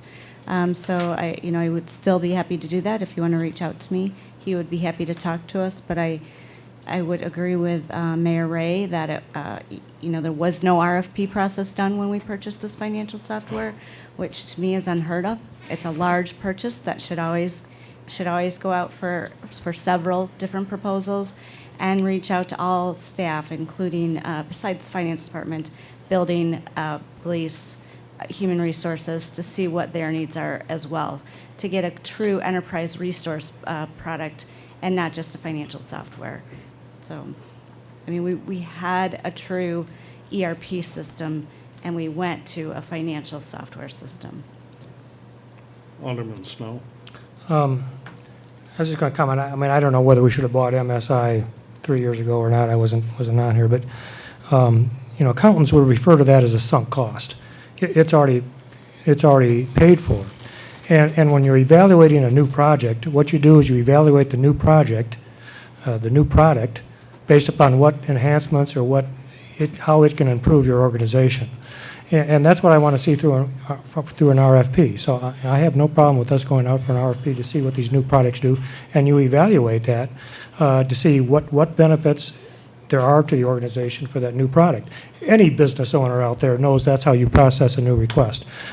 You don't look at sunk cost. Yes, it's out there. You can say, I shouldn't have bought that software, or I should have, and it served our purpose at the time. But what can a new product provide to us, and what's the value of that new product? That's what you need to concentrate on. Maybe that evaluation will show the new product doesn't provide us with anything, and you don't buy it. But you've got to go out there and evaluate those products to see whether it's worthwhile for your organization. Alderman Noriko. While there might still be some items that I would question, I do think in looking at the budget, working through all these meetings and, back and forth, I think city staff made a sincere effort to listen to the urgings of the Finance Committee as well as the council, the sense of, council members' concerns. And I'm very comfortable that, changes and adjustments were made. And I believe it was Alderman Snow at one of the last meetings. At this point, they're all kind of blurring. One of the last meetings mentioned that the budget is, a living document. I mean, once we approve this, for example, if we find out that the state will not provide the funding that we had last year, we have an opportunity to make adjustments. But I do think that the document as presented to us now is a workable document reflecting changes recommended. Thank you, Kate. Other discussion? Alderman O'Leary. Yes, okay. Okay, where do I start? I did sit down with Director Haley and the city manager, and I discussed my concerns because as I was going through the budget, I was looking at the actual numbers that came in for FY 2013 from comparing it with my last year budget, and the numbers did not match up from the actual. And so I was questioning that. I'm like, okay, why these numbers are different, like $1 million different. So that was a concern for me. And also, as I'm looking at the budget, I had with the crime-free housing, as we had implemented that several years ago, they bring in so much a year in fees, but their line item is up to like $293,000. So that item is not able to maintain itself. Also, with I'm glad that we took the financial software out, but I did not really prefer to have a phone interview because I did ask to have them come in, and then I had gotten other aldermen that would agree to have them come back, and so that was the direction that I had wanted them to come back so they can address us some questions that we had for them as well. As I'm looking at the budget, we have here that this year we have a balanced budget, but then in 2017, 18, 19, and 20, we're in a deficit. So in my mind, if we pass this budget like this, okay, what are we doing to be proactive instead of reactive next year, in the next 4 years as it's showing a deficit? I understand these deficits for the next 4 years is here, as Director Haley explained to me, was that it did not include any transfers. It didn't include any money transferred into the general fund. So, but just standing alone, it's in a deficit without any money coming in from the water fund or TIF or anywhere else. It's just at a deficit by itself. So for me, if it's at a deficit, then we need to, as I looked at it, I'm like, okay, let's just cut everything that we have scheduled for this year. Because right now, we don't know if we're going to get the money from the state. And we really don't have an idea where it's coming from or where will it cut, even with our,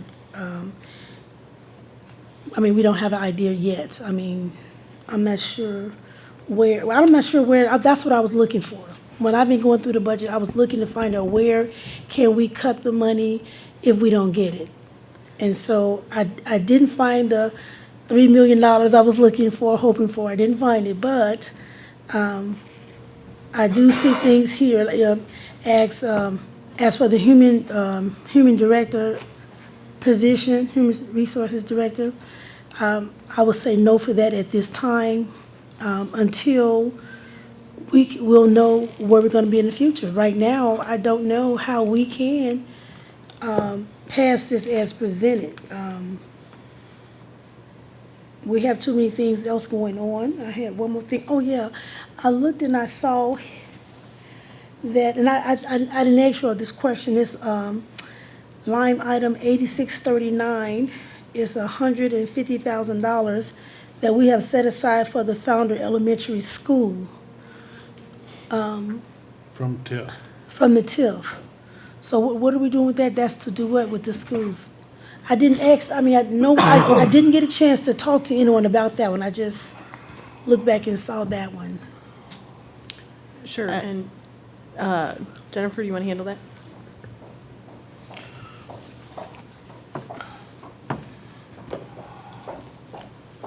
And I believe this topic is $2 million of FY16 TIF revenue that is earmarked or designated for school improvement? Yes, that's to provide improvements to Founders Elementary and to Clinton Rosette. I think Founders is first in FY16 for HVAC improvements. Okay. I just saw it. I wasn't sure what it was for. And so I would like to make an amendment to the budget, if I can. I would like to remove the HR director this year.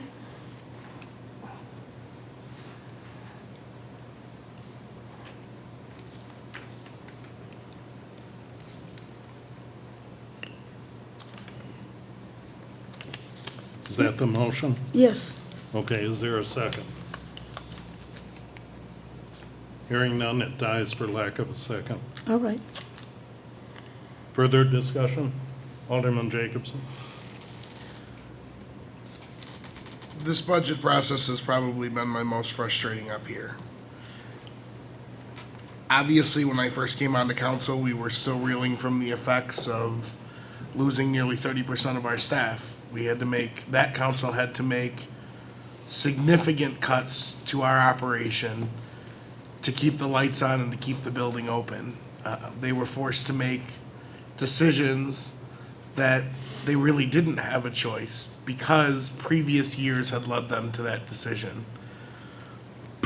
For years after I was elected, every year it was some new excuse. Well, we're still working on it.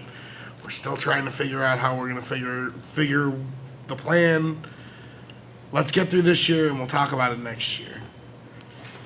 This year we have a complement of new senior level staff, all of which we have been told from every realm of City Hall that they are the most competent and best forward-thinking staff we have ever seen in our operation, and I don't disagree or doubt that. The hope was this year we would do something significant and transformative. And while we've started in some arenas, we've at least admitted we've had a problem, and we have a problem. Again, as long as you continue to grow and spend faster than you take money in, structurally you have a problem. And structurally, when you outpace revenues with expenditures, eventually the train has to come off the tracks. We need, at some point, either a significant revenue generator or a significant amount of cuts in our operation. Those are the only two realities we face, either more money or less spending. And again, while we've made some very minor forays into how we someday will figure out our TIF problem, how we someday will figure out our infrastructure problem, how we someday will figure out our vehicle problem, the reality is salary and benefits, especially in our retiree realms, much like all levels of government, are taking too much from the pie. So the reality going forward is we're going to need to do something. And I see this as yet again another budget where we kick the can down the road and hope next year things get better with a very dismal outlook going forward. Even from our own projected numbers. In terms of what TIF has become, I have been an advocate for many years that TIF is being misallocated and misused. I feel that in having those taxpayers pay into those TIF things, we had the opportunity to do something truly transformative, not the new buzzword in City Hall, transformative, any pet project someone likes with the word transformative in front of it. Truly transformative to do what TIF is meant to do. Cure the blight in an area, increase property values in an area, and fix things that otherwise wouldn't be able to be tackled. Rather than doing that, we have continually, over the years, pissed it away on pet projects, continually put it into very wasteful idea du jour, whether it be a skating rink or a new parking lot or some bricks in a walkway that don't last very long. We have continually failed to push ROIs and push the reality of when that TIF ends, the continuity of a lot of the projects we've put the money into over the years. And now, unfortunately, it seems, with the new regime in place, that we are going to use that money, not to cure the blight, not to cure the ills of those neighborhoods, not to increase property values, but to stick into buildings that don't pay property tax. We've now taken TIF and bastardized it and mutilated it and shoved it through different iterations so that now it is a public service fund where any, not nonprofit, but non-profitable business, whether they be nonprofit or for-profit, is now coming to us saying, hey, we need a chunk of that money. That's not what that money's for. If we can't use it effectively, give it back to the people that paid it. Give it back to the taxing bodies that we've stripped it from for years, including the school district, and let them be whole with it and figure out how to pay their own costs. The reality of TIF is ending and it's coming is there. And we've discussed that and we've accepted that. But to have a mad dash to throw bags of money in the air for anyone to catch is irresponsible. And again, I don't feel this budget goes nearly to where it needs to go. We still have not hit our 25% funding goals. We still have not addressed infrastructure. We still have not discussed a full phase out of TIF and where the money's going to. We still have not brainstormed any other, again, really transformative ideas. Yeah, we made sure everyone got raises this year. And we made sure the union contracts were all in place for 4 and 5 years. There's certainly a priority at City Hall. This budget certainly doesn't reflect my priorities and those, again, who I'm here to represent, and there's no way I can support this budget. Thank you, Dave. Alderman Baker. Well, I've been doing this for 14 years, maybe feels like 15. And kudos to the new people on the council. That first year you come in, you ask questions and you try to catch up. You'll feel much better next year. But this first year is a tough one. And definitely kudos to the staff for taking the time to not berate and belittle the new council people, as was the case when I first came on, and for most of the tenure up until recently. And that was designed because, and I've seen it in writing and I've heard it, that there's an old taste at the council not to trust the staff. Well, we couldn't trust them before. They were always trying to slide stuff by. And this last couple of years, I feel really good about everything. We've got a great council. We have people with accounting and finance and business background, as well as people that can work with budgets. Whatever their background is, it's coming through that we actually have people that understand what's going on. And if they don't, they ask the questions and they're not ridiculed like it used to be. I remember the days when we were coming up on the end of June and our questions weren't being answered. And so many of us, in fact, the majority of us, would take the stand that Dave just took. I don't like it, I'm not going to vote yes. And they would scream at us in the meetings. We're not seeing any of that anymore. And thank you for disclosing things to us about what's wrong, so that we can lick our wounds and, like Alderman Snow mentioned, just figure it out to go forward. What's our best choice from here? And I'm not as concerned with and negative as maybe I've been in the past. In fact, I'm very positive outlook towards DeKalb. I think back to how do you cure the budget shortfalls? Well, we did a lot of things in the past that the community came out, and especially those that maybe weren't in business, and they just couldn't believe we were giving away tax incentives for companies like 3M and Target and Panduit, Nestle, Goodyear. 2014 taxes of those 5 companies are bringing our community over $5 million in real estate tax today. And we had 0 before they came in. That's the one thing that I'd like for the council to think of in the future, and I think I've heard it from our staff, is we need to grow our tax base. That's the way you win in business. Yes, Dave, we have to cut expenses, I agree. But as long as we can grow and we have the tools and the great staff that I now recognize and the great council and experience that we have, and I'm not at all concerned about TIF expiring. In fact, I just as soon shut it all down, and here's a way you can go about and achieve the same goal. You can go to every one of the taxing bodies with an idea for a certain property and create, you don't call it a TIF, you just work out a contract agreement. It's a lot more work, But we can work that deal out. And as far as if we have this excess money, I agree with you. And apparently that's what we're doing with the schools. We're making them whole. We don't have anything earmarked for it.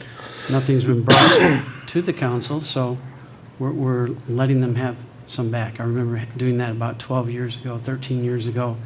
The schools needed money to fix their boilers. They had about 5 or 6 different things, and so we bonded out and let the TIF pay that money back. This time, I guess the $1.5 million is just a straight payout. I don't know. I didn't understand, but I don't hear or see any other projects competing for that money. And if there were, we'd be talking about them right now. I'm never going to go for that 25% budget, but I'm glad we're doing it. And what my only fear is that a future council, and I'm not worried about our council, will go through the same thing we went through starting 14 years ago. We saw this 24, 25%. We knew we needed money, so we just started spending it. Well, the problem was once we started spending it, it got out of control, and it went down to 0. We were bankrupt. And then we had to let 30 of our 250 employees go. We didn't know we were bankrupt because we didn't have a good accounting software. We didn't have a good look. In fact, when 9/11 happened, the then city manager came to us and said, well, let's try a 0.5% raise in sales tax, and we'll look at it in 6 months and see if we can peel it back. They didn't know that we were going to be in trouble or what to do at that time. Now at least we have the tools, and we're getting great information to be able to predict and go forward. We can fix things because we have home rule. But I'm not going to say let's not go for the 25%, but that's just my personal philosophy, is that if you had self-control and we knew the future councils and staff did, we wouldn't have to worry. But vehicles, I can remember when they came to the council, the staff then, 14 years ago, and they said, we need 10 vehicles, we have 70,000. Which one do you want? Well, if we really needed them, we needed to buy them, so we leased. Well, when those leases were up, I still say we can go to the bank and finance. I just financed a vehicle a month ago at 1.6%. I don't want to put money away for future vehicle replacement because somebody's going to dip into that money and spend it on something else. Let's just pay as we go. That's my personal philosophy. I use it in my business life, in my personal life. When I was a little kid growing up, I thought it wasn't fair to own a car and owe money on it because then you don't really own it. But as I get through life and I see vehicles, they're always going to be an expense. So why put money away and tempt somebody in the council or the staff to dip into that fund or borrow against it and spend it? I'm happy with the budget. I want to give our current staff a chance. We're going to have debates over things like when we get back the engineering on Egyptian Theater, whether we even go forward with that type of thing. But overall, this is the most transparent and least frustrating of the 14, 15 years I've been up here. Thanks. Thank you. Other discussion? Alderman Marquardt. Do we have any update, or can you give me an update on where the state is in their budget? I've been a little busy the last week and I haven't been able to keep in touch on that. I can't give you a better update than what we've talked previously. Thursday night is going to be the Metro West Legislative Barbecue. The lobbyists that Metro West employees are going to be there talking about giving a more up-to-date status. So I would say by the next time we have a council meeting, July 13th, if the budget is not settled at that point, we'll be able to relay what we learned Thursday night. Really don't know too much more than what anybody reads in the newspapers. So we'll hopefully give you a better update in the next couple of weeks. I haven't read the article. Northern Star today had Bob Pritchard announcing, I believe July 15th is the earliest.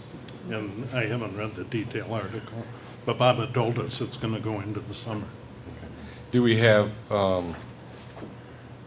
like a list of items? Have you started a list of items that, yeah, these are what we're not going to do, what we're going to cut, type of things? Our plan is to wait to see if there is a cut to LGDF, how much, what percentage, and when, because a lot of it depends on those key factors, because we don't know the percent. No, number one, we don't know if there's going to be a reduction, what the percentage is, and when will it be. So we have some ideas. We're waiting for that information. Ultimately, if the council passes the budget tonight, as we've stated before, any of the new items that are in the budget, whether it be the HR director position, any of the items, equipment, technology that's in there, we would not purchase or authorize moving forward on any of those new items until there's a resolution at the state of Illinois with their budget situation. If there is a reduction in LGDF, we will bring back a recommendation with options to the city council as to how to proceed.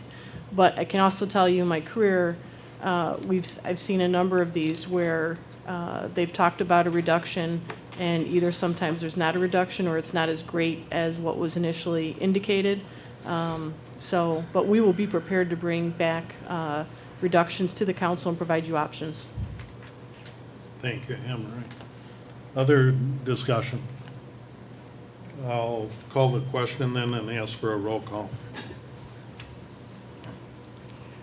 Markwart, Yes. Snow, Yes. Noriko, Yes. Baker, Yes. O'Leary, No. Jacobson, No. Fanouken, Yes.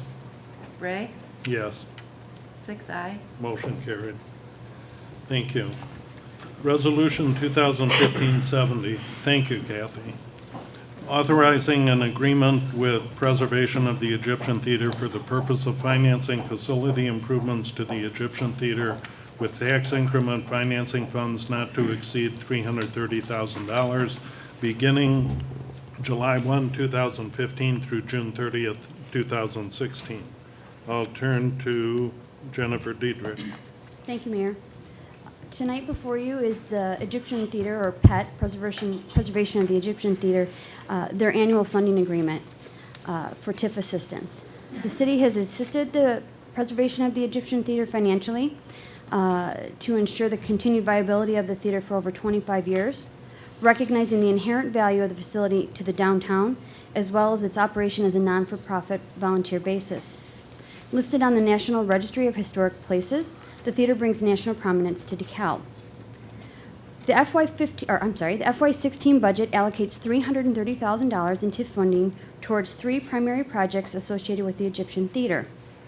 $100,000 has been allocated for a list of prioritized capital projects, which is attached to the annual funding agreement as Exhibit A, $50,000 for the completion of an operations feasibility study, and $180,000 has been allocated to update the air conditioning design and engineering plans from 2012.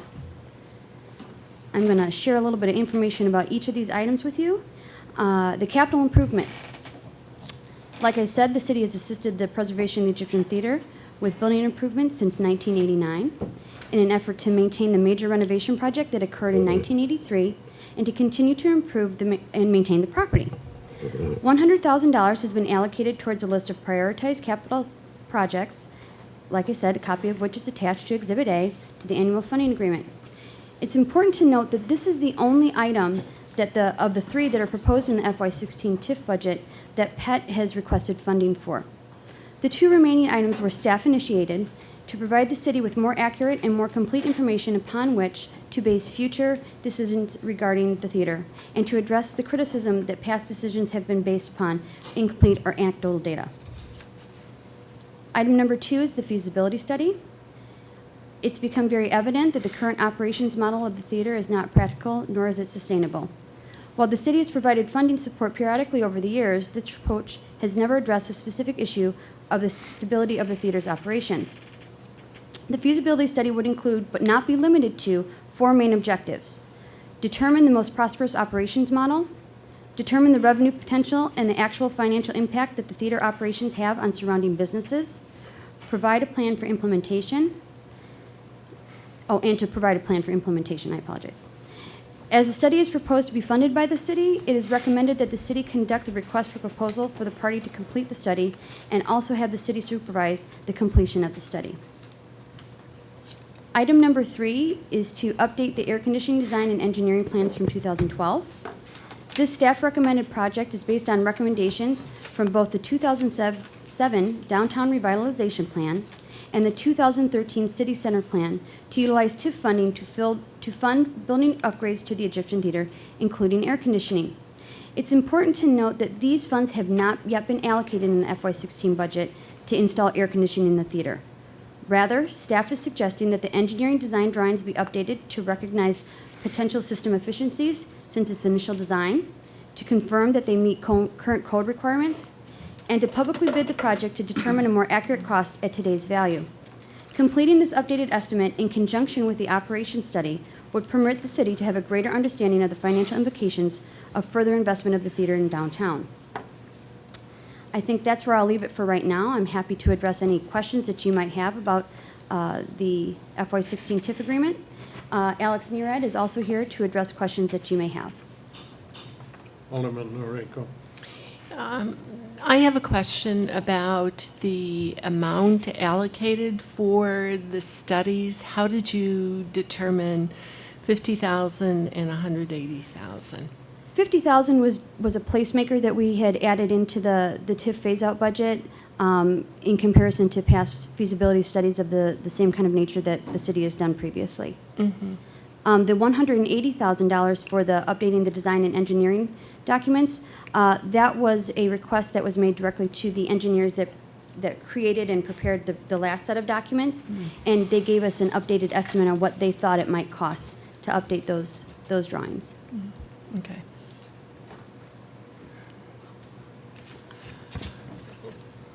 Jennifer, sometime historically, recent history, the Egyptian Theater Board went through a strategic planning initiative, They did?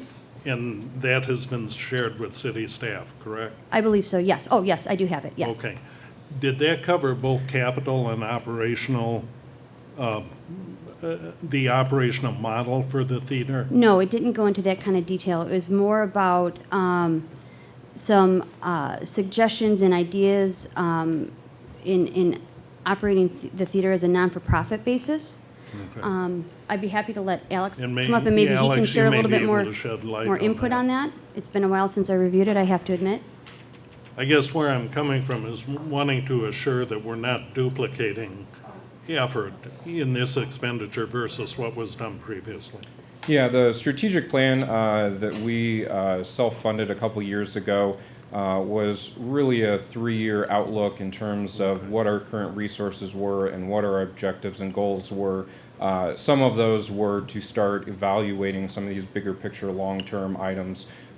So in terms of what the city staff is proposing for the feasibility study, it is something that we don't have any information on. It is not covering any data or research that's already been completed.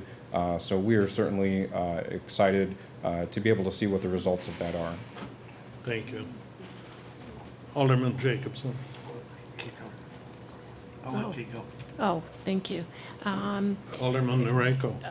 I have, back to the air conditioning study. I know this is an issue that has come up before and been deferred and so forth.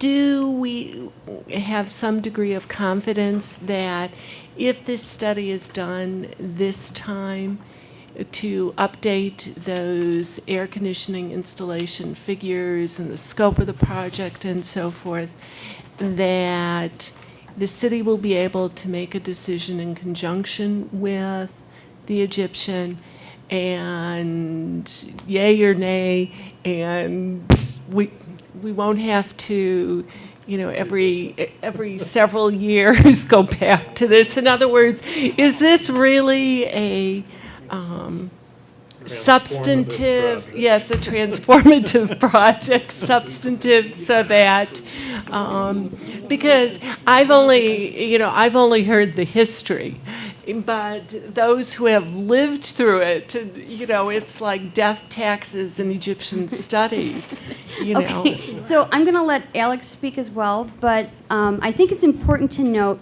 that the initial design of the air conditioning wasn't a study per se, it was a design of the system. It was, it was research into the system. So we're not, what we're doing right now is not another study per se. It's to Okay. update those documents to make sure that we are able to recognize new efficiencies that have become available. Okay. Is there new equipment that might make it more feasible or you know, just the system design itself? Is there things that you can do to improve the longevity of the system? I think, to answer your question, yes, this will determine the drawings that we need and the design that we need to be able to put the project out to bid. And that will definitely answer this question of, is it $3 million? Is it $5 million? What is it going to be? We will know for sure what the total cost is. We know what the total cost of it was 3 years ago. It was just more than originally even remotely anticipated. Once you actually go in and design a system appropriate for a building like that, you know, that's where the cost, the real cost came in. And If don't I know could, I just want to build on to what was just said. If you compare it to how we handle city projects, this is kind of the design engineering phase of the project. So when we talk about and say we would know the costs, we really won't know those true costs until we go out to bid. So then if the city council ultimately authorizes moving forward the actual construction of the air conditioning, it'd be at that point in time when we go out to bid that you would know the true cost. Alderman Baker. I think this is perfect timing. There was discussion of adding air conditioning where all the ductwork was on the side of the building or the back side of the building and just dumped in at one end, which may have been very cost effective, maybe not a perfect system. I've even heard ideas of building a roof structure. But here's one that maybe the timing's right. I don't know the flavor of the council right now, but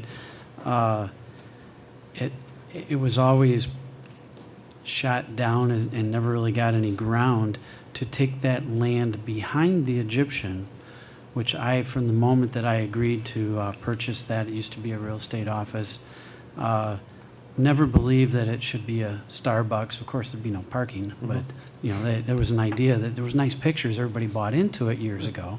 I always thought it should be like Wheaton, or there's some in Naperville, but I think there's 2 decks in Wheaton where, because of the natural grade from the alley down to Locust, you could have a 2-level parking deck where really you just sink the columns in and put one level, and your bottom level is street level with Locust. But that land, if the council wished to make that available to the Egyptian, maybe there could be you could take the back of the Egyptian and add in your handicap restrooms. You could maybe put your mechanicals back there. But that's, before you send it out to bid, I'd certainly like to know if the council would let that happen versus wait for that imaginary Starbucks to want to build there. Because, you know, if you do your engineering without that as a possibility, and then everybody, maybe there's a majority up here at the next meeting might want to talk about that, or the following meeting, if you could please take that into a possibility. Alderman Jacobson. I have some questions for Alex, actually. Under the current operating scheme of the theater, if for some reason, wow, that's really loud. I can barely hear myself, but I'm echoing now. If the theater couldn't maintain its daily operating costs, if it couldn't pay salaries, if it didn't generate enough money, where is there a backstop? Who makes up the backstop? Currently, being a nonprofit, operating and owning the theater completely on our own, we are self-sufficient. So we're reliant on what we produce in terms of our programming income, as well as our donors and supporters. But at the end of the day, PET is the one and only, responsible entity right now. I mean, my eventual question is, obviously now that we know TIF is phasing out, and we're talking about a study now, I appreciate that to a point. If the board decided to liquidate the assets, they have that power, do they not? I don't have an appropriate response for that. I mean, would that be something in your role as the executive director, or would that be a I- board power? I certainly do not have the ability to do that. So it would be your You know, board. The board of directors, being the ones that, represent PET, that own the theater, that would come under their purview. So they would have the option of liquidation if they choose as a board under the current operating structure. I am not saying that because I don't know. That would be something that would have to be further discussed to see exactly what the options are. I can tell you, certainly that is not something that we have even entertained or discussed at this point. Okay. There was some discussion earlier on in the budgeting process that the theater ran almost a $50,000 shortfall in operations this year. And then today, or in one of the backup pieces, I saw something that it was $1,000 shortfall, there was no shortfall. Financially wise, does the city have the financials for the theater at this point? Yes, we provide to the city every single year our budget. Jennifer is also in hands with our financial reports every single month that goes along. I'm not sure where the $50,000 deficit number that you were referring to. That is certainly not something that we have put out there. I can tell you our current fiscal year that we're in, the budget that was approved by our board last June for this current fiscal year did have a, roughly off the top of my head, a $20,000 deficit. We are very conservative in terms of how we budget. A lot of our lines of revenue right now are completely out of our hands, whether it be rental events or ticket sales and other things like that. So we tend to be extremely conservative. I can tell you, as of our last board meeting, we're looking at potentially, a break even or $1,000 loss. So we have certainly made up a lot of ground.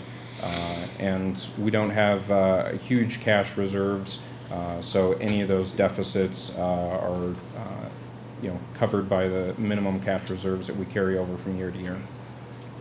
Where did that 50,000 of the amount we were gonna split with the county equally to cover operating deficit? That was the item that we reviewed, I believe, when we made the presentation on the TIF district, and I'm going to ask if you could explain that. It wasn't in response to an operating deficit, it was to boost their operations. So yes, you're correct, it was an intergovernmental agreement that was proposed by the county board chair, Mark Piotrowski, if they put in 50, we would put in 50 to help boost the theater in their operations budget.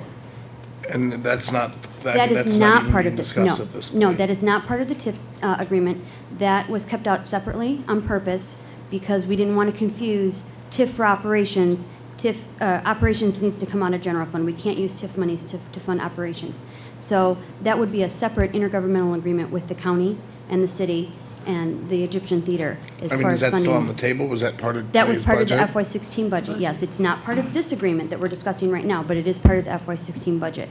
It's also important to note that if the county's not in, then we would not be participating either. So it has to be dual. It has to be, And what is the focus of that? the focus of that is to, like I said earlier, boost their operations for the potential of hiring additional personnel or wherever they feel it's necessary, it would be best utilized in their operations budget. Okay. Maybe that's to pay the electric bill for the air conditioner. Maybe. Just write them a check, I guess. That's what the feasibility study is going to tell us. Alderman Snow. Again, I'm just about wrapping up, actually. As far as I'm concerned, before we have that feasibility study, which again, I think we could do in-house for nothing.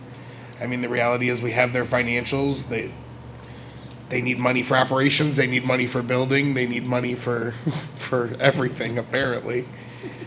I think we can make some decisions in-house to how that business operation is being run, but assuming we wanted a third party to look at it, why would we invest any other money until we decide what the future looks like? Whether A, the taxpayer is going to own the building, B, how our investment, the $2.5 million or $2.2 million we've already put in, is going to be protected.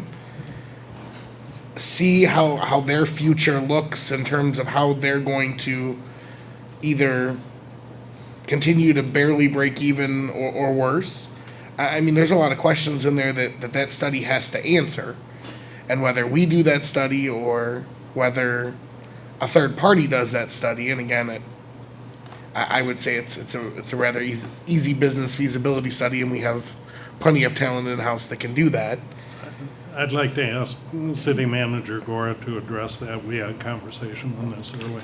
Yes, I think the best comparison I can make to part of the study relates to the airport governance study and what the city council has previously authorized as far as looking at the DeKalb airport. What is the future moving forward? Does it stay a city airport? Does it become a regional airport? What are the options that are out there? And we're on the closing stretch, if you want to say, in getting those recommendations reviewed by staff and then presented to council. So similarly, this type of study would look at the governance structure of the Egyptian Theater moving forward. And what staff is recommending is that be a request for proposal process that be coordinated by the city with the direct input of the Egyptian Theater. But because there is that question of what is the future, is it maintained a nonprofit? Do we look at a public-private partnership, or do you look at a city-owned type of venture, or is there some other business model out there that other theaters are using that we're not aware of? That this is a very specialized type of study, just as you have with the airport governance study, that you have firms that specialize in this area, and we'd want to hire a firm that has experience in theaters as to what are the specific issues that relate to the theater.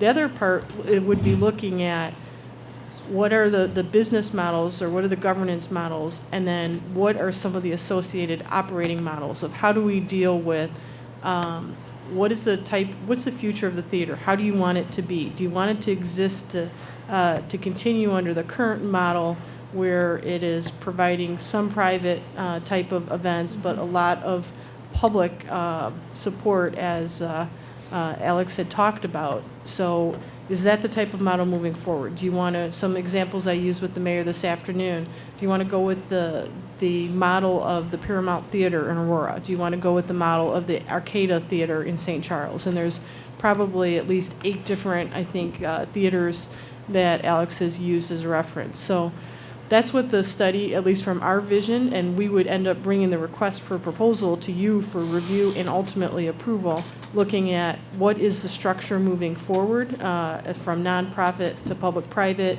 to city, and then what would be the structure of the theater in particular, and this ties into the air conditioning. If it's a year-round theater, what's the vision of going forward the next however many years of the theater's existence, and what is going to be best for the downtown? So that's the basis of it. Again, if it's that important, why wouldn't we do that first and hold off any other funding until we have those answers? If it may be a public-private partnership, if it may be a private owner that takes over and would have to invest those funds, why wouldn't we get those questions answered before we ask a whole bunch of other very expensive questions that may or may not be our responsibility, depending on how that study goes? You can do that. That's an option if you want to pursue. You can either have these projects running concurrently as far as doing the study. I mean, the first thing we're going to do is write the RFP and then bring the RFP to you, and then moving forward on the engineering on the air conditioning. So those can either run concurrently, or, I mean, you could, if you want, you could have, or simultaneously, you could have the one study first before moving forward on the air conditioning. That is within your jurisdiction as a city council. I would certainly propose that as an amendment, that we go out, we commit the money for the study, if that's what the council feels, that we can't do it in-house, and hold off on the other projects until we have those questions answered, what the future looks like, have the financials all stated and understood, and have all of those ducks in a row before we start throwing $200,000 amounts at studies that we may or may not fund or have the ability to fund in the future. And if I could clarify by your statement, I believe you're tying it specifically to the air conditioning. The city has a pre-existing arrangement or previous TIF agreements relate to $100,000 and a list of projects, other capital projects that the Egyptian Theater has undergone. So I And would again, just, we're giving them 100,000 this year. We're giving them 50,000 for a study and 50,000 for operations. Dave, let me clarify the motion, the amendment. Would be the to motion. suspend all additional funding until that study is done. So they'll get their So- 50,000 for operations, if that's the deal we made with the county, and they'll get 50,000 for this study of taxpayer-funded money. And until the questions are answered as to what the future looks like, all other funds are suspended. So you're saying modify the motion to only approve $50,000 for the completion of an operation feasibility study.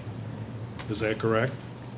And as per that all other funds would be withheld until we get that answer. If we're only approving 50,000, where are the other funds? The other 50,000 is coming out of general fund that was approved in the budget you just passed. It's City- 25,000, not 50. Correct. City yes, manager. and I wanted to echo what Alderman O'Leary just said. The amount that was budgeted in the fiscal year 16 budget was $25,000 when the city was first approached with a 50-50 matching contribution for the Egyptian Theater. It was said either 25 or 50,000. Staff's recommendation was to go with the $25,000 amount, keeping in mind that the DeKalb County is on a January 1 fiscal year. We've met at the staff-to-staff level as far as what their contribution would be and when, and we have not heard back on that. It may be tied into their fiscal year, which would be January 1. Ultimately, that would be an intergovernmental agreement that will come back to you for review and approval and action. Okay. And let me clarify, what we did in our ordinance 2015-27 approving the FY16 budget, we approved $25,000 for the Egyptian Theater. Yes. Yes, Okay, but that would what's be, before us now as a motion is Resolution 2015-70, which, Dave, I'm asking if your amendment is to modify the motion before us to an expenditure of $50,000. That would be fine. Okay, is there a second? For the sake of discussion, I'll second. Okay, discussion. Alderman Snow. I'm sorry, Alderman O'Leary. Okay, but in this agreement here, we have the $100,000 that we normally give them, plus the 50, plus the 180. But we just, So we- Dave so we- modified that Okay, so to an amendment. he's amended that we won't give them To the 50. 100. We won't give them the 100,000 or the 180,000, Right. just the 50. Correct. Okay, And just it's wanted been to- seconded. Alderman Snow. Several things. First of all, as a point of order, I think the 25,000 out of the general fund still has to come back to the council for approval, since that's over the city manager's authority, so that hasn't even been approved yet. We've approved a budget amount, not the actual expenditure. So I think, that Only if it was hasn't even spent, been yes. officially approved. It's just a placeholder. As far as, asking about the powers of the board of directors, I think that would be determined by the articles of incorporation, and I can appreciate Alex's, not knowing every article in there. But the organization right now is a standalone organization, so unless somebody's guaranteed a loan or something, there is no backstop. They stand on their own. As far as the financial stability, I realize some people want to consider the profit and loss. What's the internal rate of return? How much money are we going to earn on this? I don't think that's what we should be focused on. We as a community, invest in a lot of community projects. We invest in the schools. We're giving them money in TIF. We don't ask how much are we going to get back in that in sales tax revenue. We're not going to get anything back. We invest in our streets, but we don't put up toll booths and expect to collect money on those streets. The Park District puts up parks, but they don't charge an admission fee. The community wants those parks. We have the Elwood House that the Park District has, and I'm sure they don't make enough money to pay their expenses. We have the Gerler House. We have the Glidden Homestead. All these are community assets, community treasures that the community, in their wisdom, says we need to support these things, that they're part of the community. We just heard a report from Deb Armstrong a little while ago on $81.5 million in tourism income comes to the county of DeKalb for people visiting these different facilities. It's an asset. Not everything comes down to a profit and loss. Not everything comes down to how much money can we make on this. I realize as, business owners, sometimes that's what people want to do. How much can we make on this? Can we make 10 cents on this dollar investment? I think the Egyptian Theater is an asset. I appreciate that we have to consider how much we want to put into it, but it is owned by the community, as I've said before. It's a community asset. Any investment we put into it is an investment in ourselves. We're not investing in some private company out there that's going to make a profit on it. That's silly. We're investing in the culture of DeKalb, and I think anything we can do to improve that asset of DeKalb, that culture of DeKalb, is important. And no study is going to come out and tell us exactly how much revenue that facility generates. It's a combination of things. And yes, we can get maybe an estimate, but every dollar spent in DeKalb really multiplies itself and is returned to the community. So I certainly will vote against your amendment. Okay. Alderman Baker. Well, fundamentally, I've always wanted the air conditioning into the Egyptian.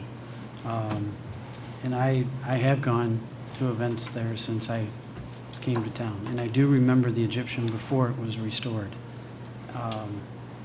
The only concern I'll have is what option comes back for that. It's $180,000 to engineer it and then put it out for an RVP, or request for proposal, RFP, excuse me. For public bid. For public bid, okay. One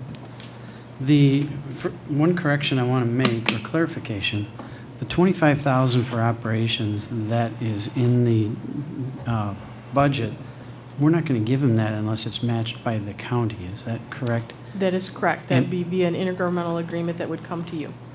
And I would suppose at that point, that's when we would review it. Otherwise, if we approved $25,000 for operations, it probably would be budgeted quarterly or monthly, and we'd never hear about it again. Isn't that correct? Unless it was one lump sum over $20,000? We don't have any operating agreement with the Egyptian that contemplates us providing that funding. I'm sorry, for clarification, I'm saying that if we approve in the budget, just so that the council understands this, if there's a $25,000 approval of something for anything, it doesn't necessarily have to come back for us to review it again. If it's budgeted and it could be given for monthly operations, it could be just given out monthly, and we wouldn't necessarily have to hear about it again. Is that correct? It depends on the item, like if it was award of the bid or anything that there's a contract that exceeds 20,000, it would Right. ultimately come to you. The reason we're highlighting, since this was something the city was approached on by DeKalb County as far as 50-50 partnership, from staff's perspective, the best way to memorialize that would be via an intergovernmental agreement. So I think as Alderman Snow said, it's an amount that is listed in the budget, but as far as the expense, we wouldn't move forward on it unless the council had authorized it via an intergovernmental agreement. Well, I mean, this is the time to spend TIF money before the TIF expires. $180,000, if that's what it takes to get some real numbers and some real choices, then we can make a real decision. And if you take the $100,000, that's for basic ongoing repairs and maintenance. Is that correct? That's for a list of capital projects, yes. Capital projects, but And then, that list is provided in the agreement. and the $180,000 is for the engineering. In the design, yes, to update those documents. And I've lost track. What's the other 54 out of the 330? The other 50 is for the feasibility study. And if I could just point Okay, out, that's important. as a Okay. clarification, that 50,000 would not go to the Egyptian Theater. That is Go to the $50,000 that the city would utilize to pay to hire a firm via request for proposal. So that would stay with the city.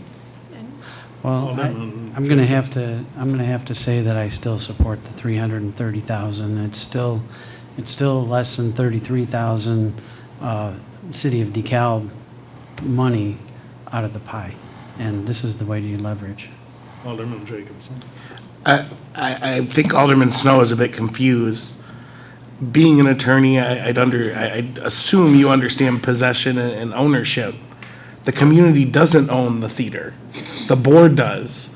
The community elects us to protect their interests. They don't elect the theater's board. They elect the Park District Board to protect their interests because they receive tax money. Again, those public boards that they support with their tax dollars, they have control over those boards in terms of electing the members that comprise those boards. When you take that control away from the resident and still force millions of dollars in tax money to go to a private business, they can claim they're the communities, but again, the question was asked to Alex purposely. If the theater can't continue to run, they will liquidate the assets to pay their liabilities like any other business or nonprofit would have to do, which means the taxpayers get left holding a big empty hole of $2 million, and the theater can walk away. That's how a business in bankruptcy works. And again, as an accountant and as an attorney, I'd assume you understand these basic principles of how when you don't have enough money to pay your bills and there is no backstop, if you said, what happens to the money? I'm shocked that that's not more apparent. My issue is that the taxpayers don't own this building. They don't control this building. And I'd be willing to bet you and anyone else on this board council seats that if you put it up for referendum and really ask the people of this community whether or not they supported $5 million, the people that elected you and everyone else to this board, it would be an overwhelming no. 60, 70, probably 80% no of this community. If you look at the donations the theater receives, but for one person, they received $15,000 in private giving last year. That's what the community is saying, the level they're willing to support this theater, without us as a board taking millions of dollars out of their taxes to give to a theater that can't run a profitable operation. So is it about dollars and cents? Sure, because the taxpayers' rights have to be protected. They are the investors in this project. And they don't own anything, and they don't have any rights over anything, and they don't have any protection over anything.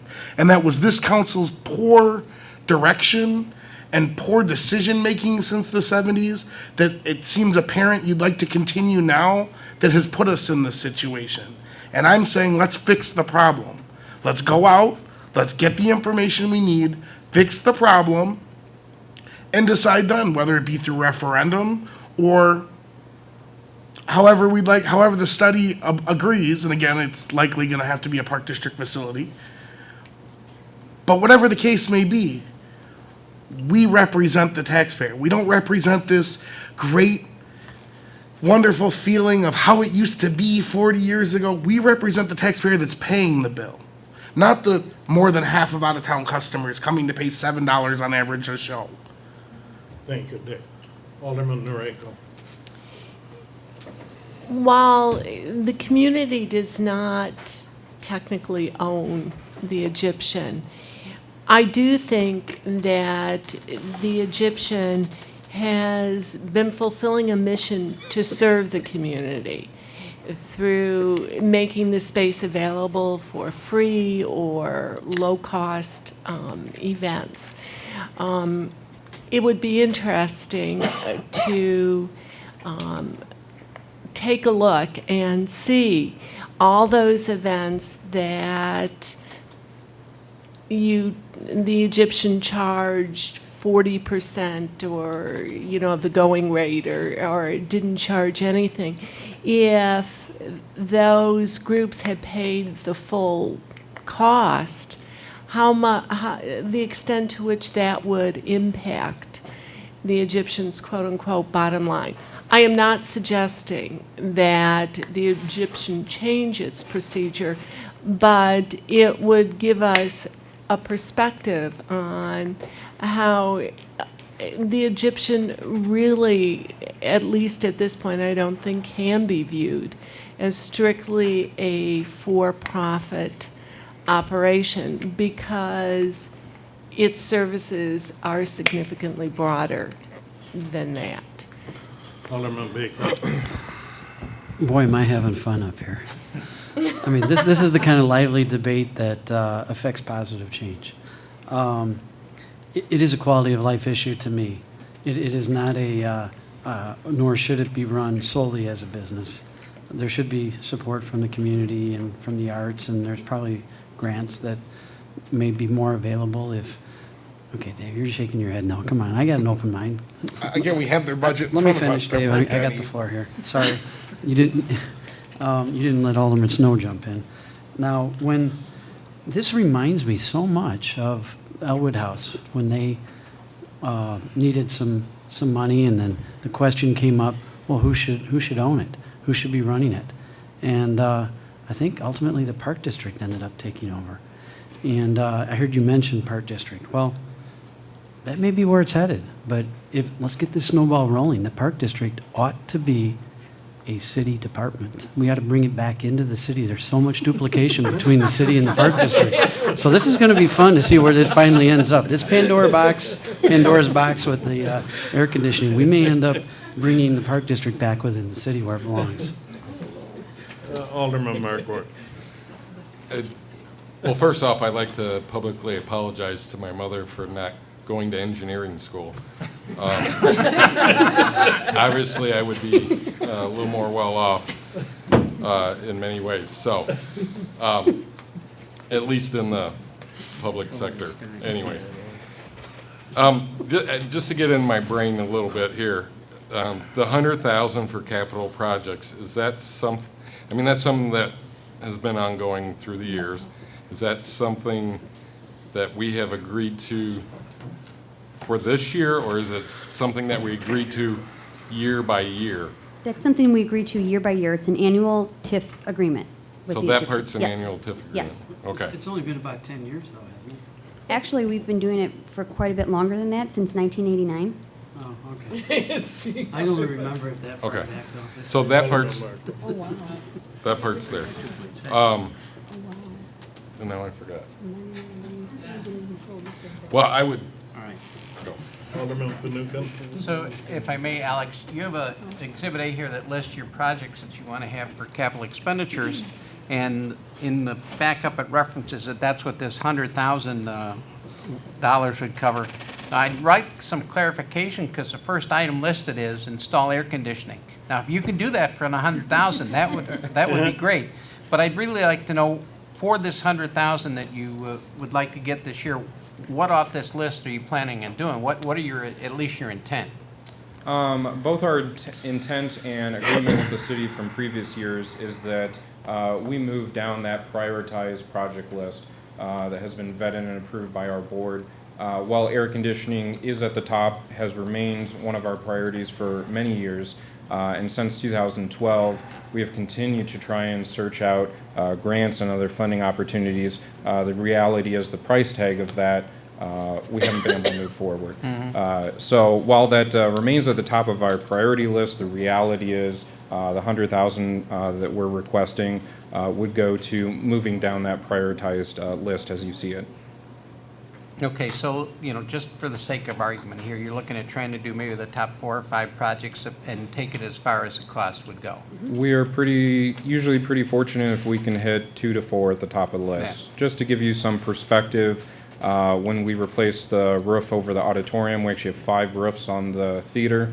We've replaced all at this point. The auditorium roof was a $140,000 project. So projects that take place in the theater are not inexpensive. We do our due diligence to get the projects as cost-effective as possible. Everything is publicly bid. Number of projects we have put back out to bid again if we're not happy with the numbers.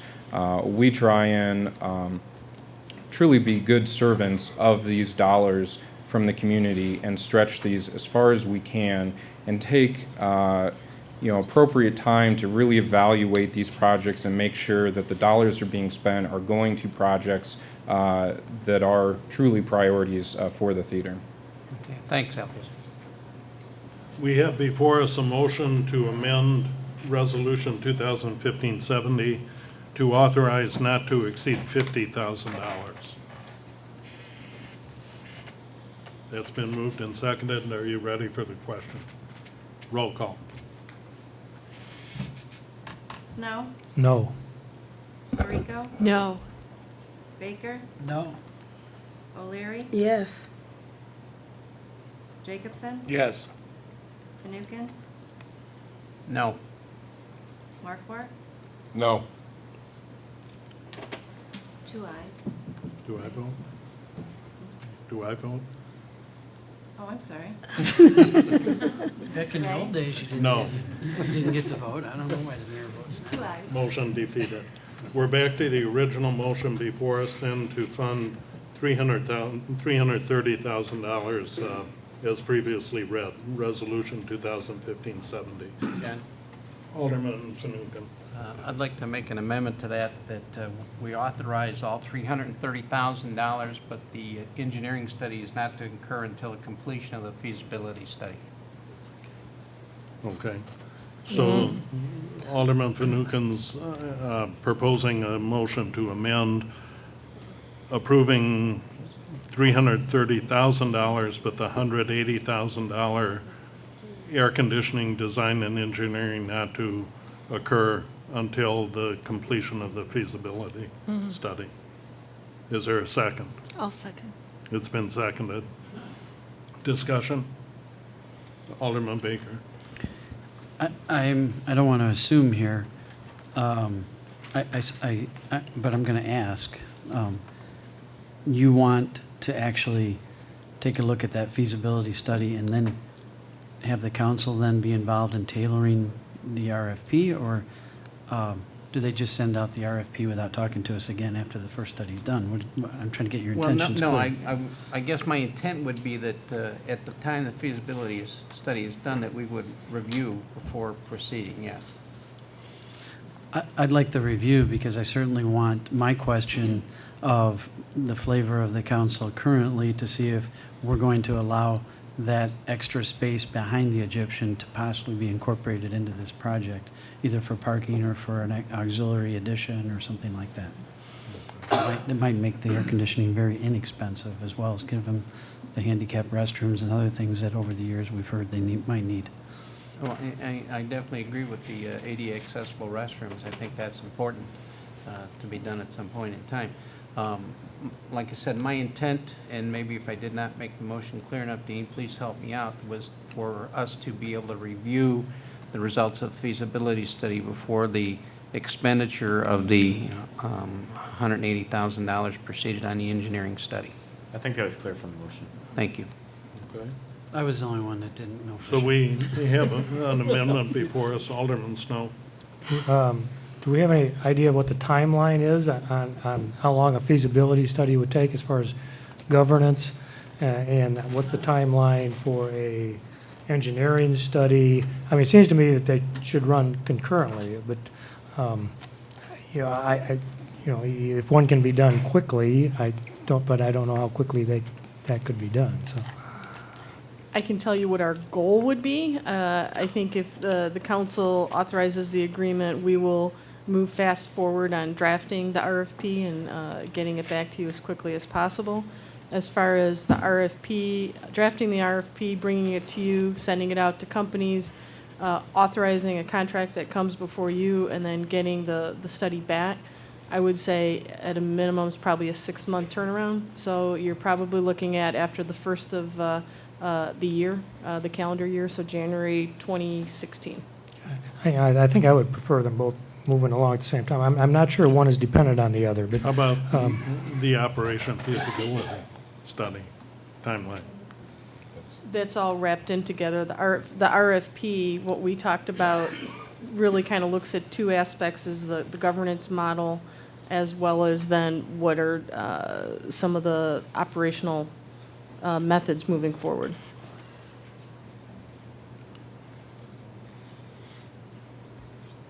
I guess I'm confused then, separating. I understood. Are you saying these three options are not mutually exclusive? Option 2, spending $50,000 for a operation feasibility study and $180,000 for air conditioning design engineering.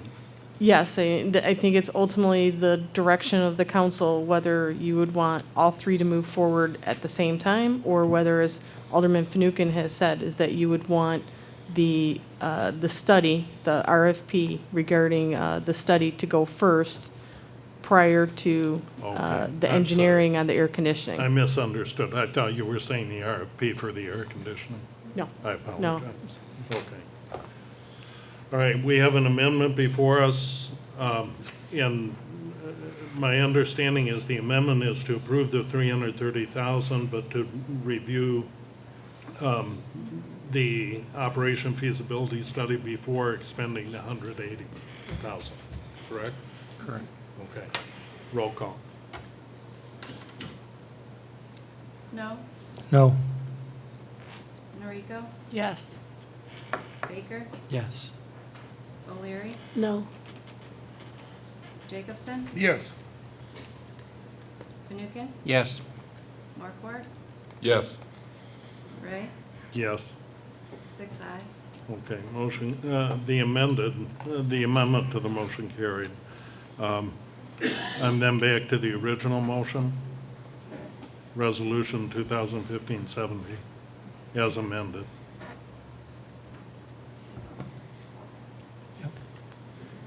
I'll ask for a roll call.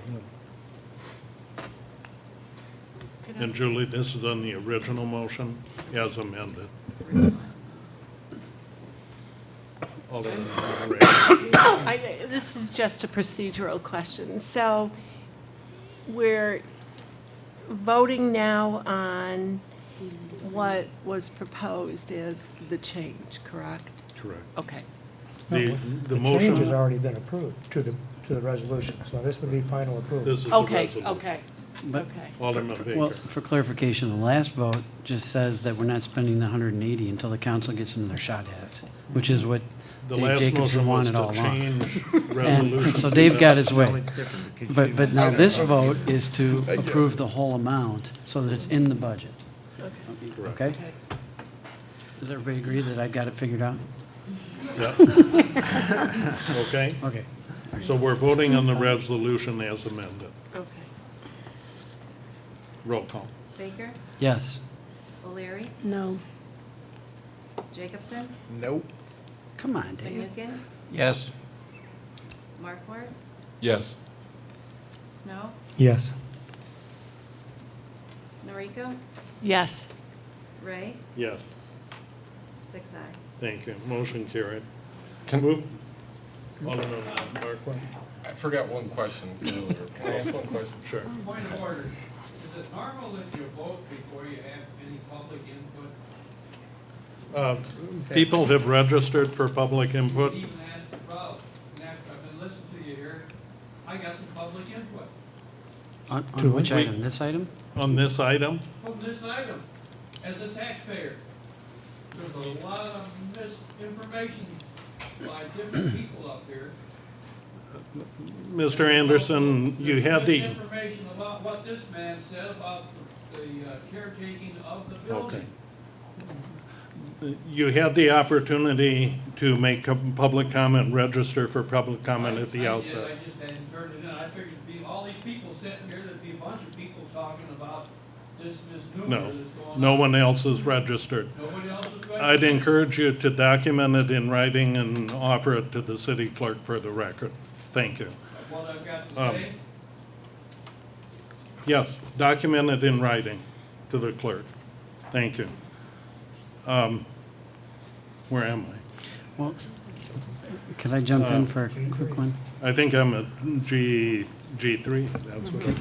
Could I? Yeah. I think the council is curious to find out more about the ownership and how it would all work and the questions that Dave Jacobson raised, which I, hope was some of the comment that we didn't get to hear from the public that if we had it registered, we would have heard, but somewhere, certainly before we decide to spend, and I'll never approve 5 million either, Dave, but I know there's got to be some options here.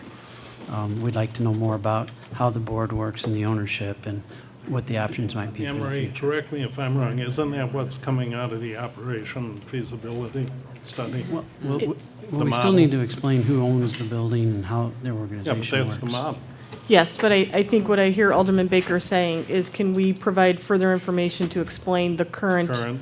structure? And we will do that. And where it might be recommended that it should go in the future, because we are obviously at a pivotal point Yep. right now. Okay. We will do that. Moving on to G3, Resolution 2015-71, authorizing a tax increment financing agreement with Chilton's Sporting Goods in the amount of $16,107.17 for a fiscal 2015 Architectural Improvement Program project for the property located at 248 East Lincoln Highway. I'll turn to Jennifer Diedrich. Yep, it's me again.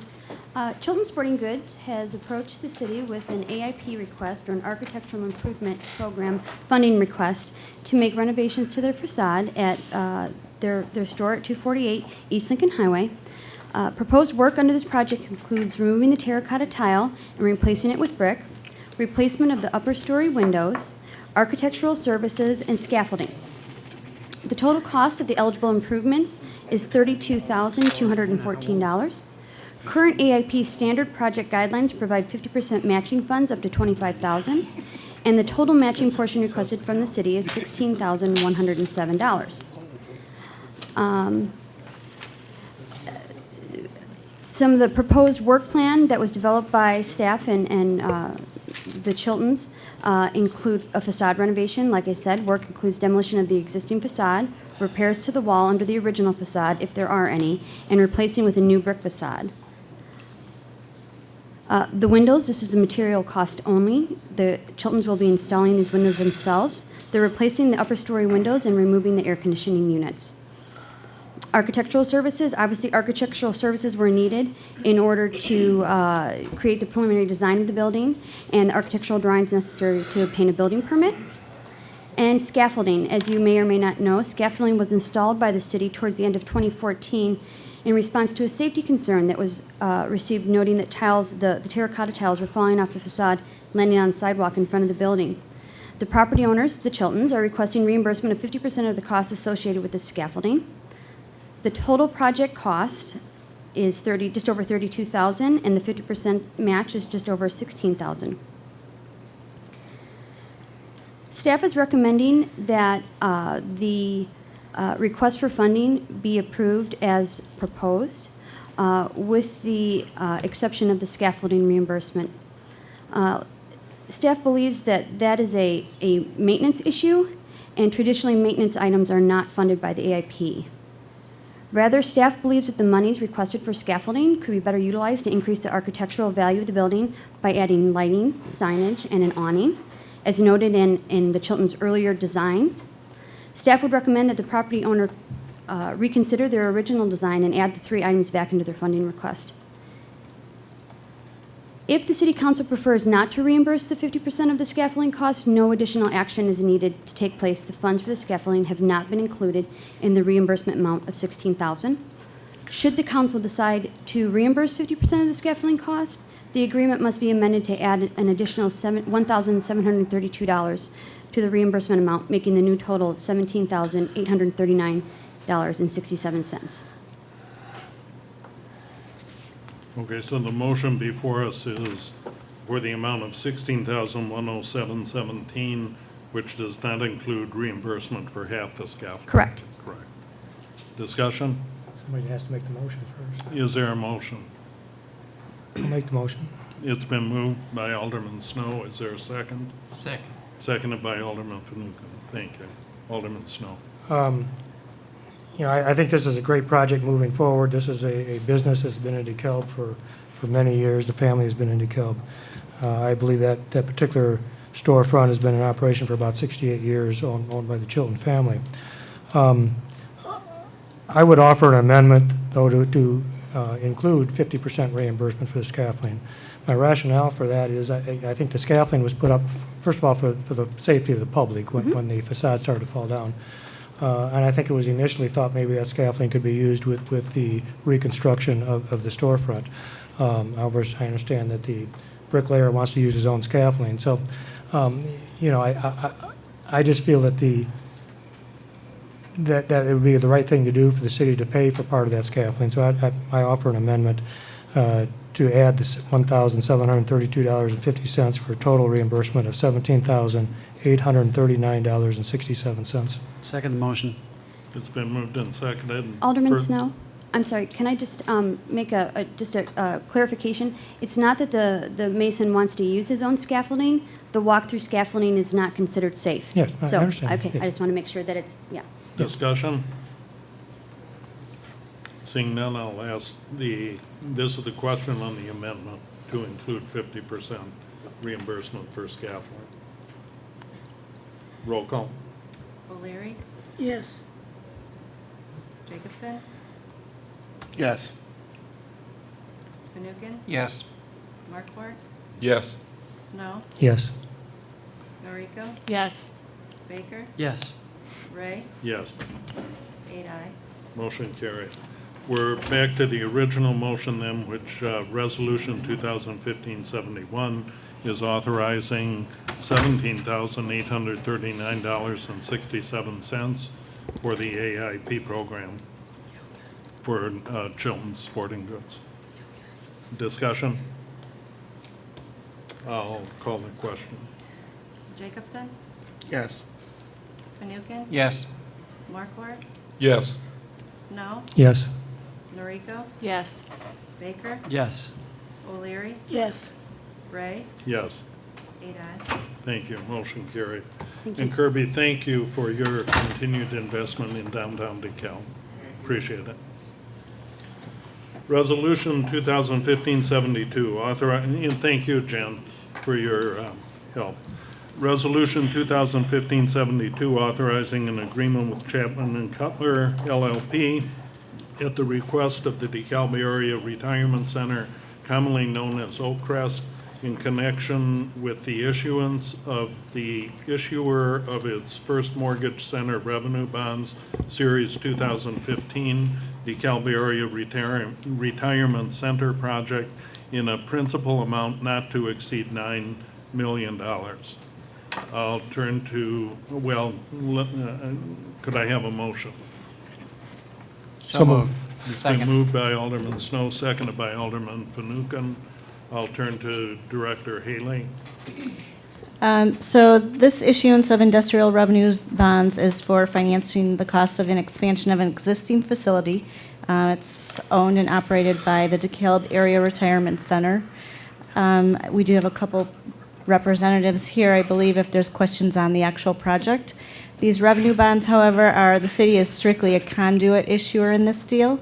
It will not go towards our bond rating. It will not go on our tax roll, so it will not be part of our property tax. It will go towards our bank qualified, our annual 10 million bank qualified, but we are not expecting to issue any debt before December 31st as the city. So, and then the benefit to the DeKalb Area Retirement Center to do this is that they're issued then as tax exempt bonds and they can get a lower interest rate. So. And to be clear for the council, the retirement center is obligated to pay any costs and indemnify the city from any claims arising out of the bonds. The motion that's before you this evening is approving the resolution, which incorporates approval of the agreement with Chapman and Cutler and also the memorandum of agreement regarding the bonds themselves. Okay. Is there discussion from council? Seeing none, Gary Cordes, did you want to speak to this?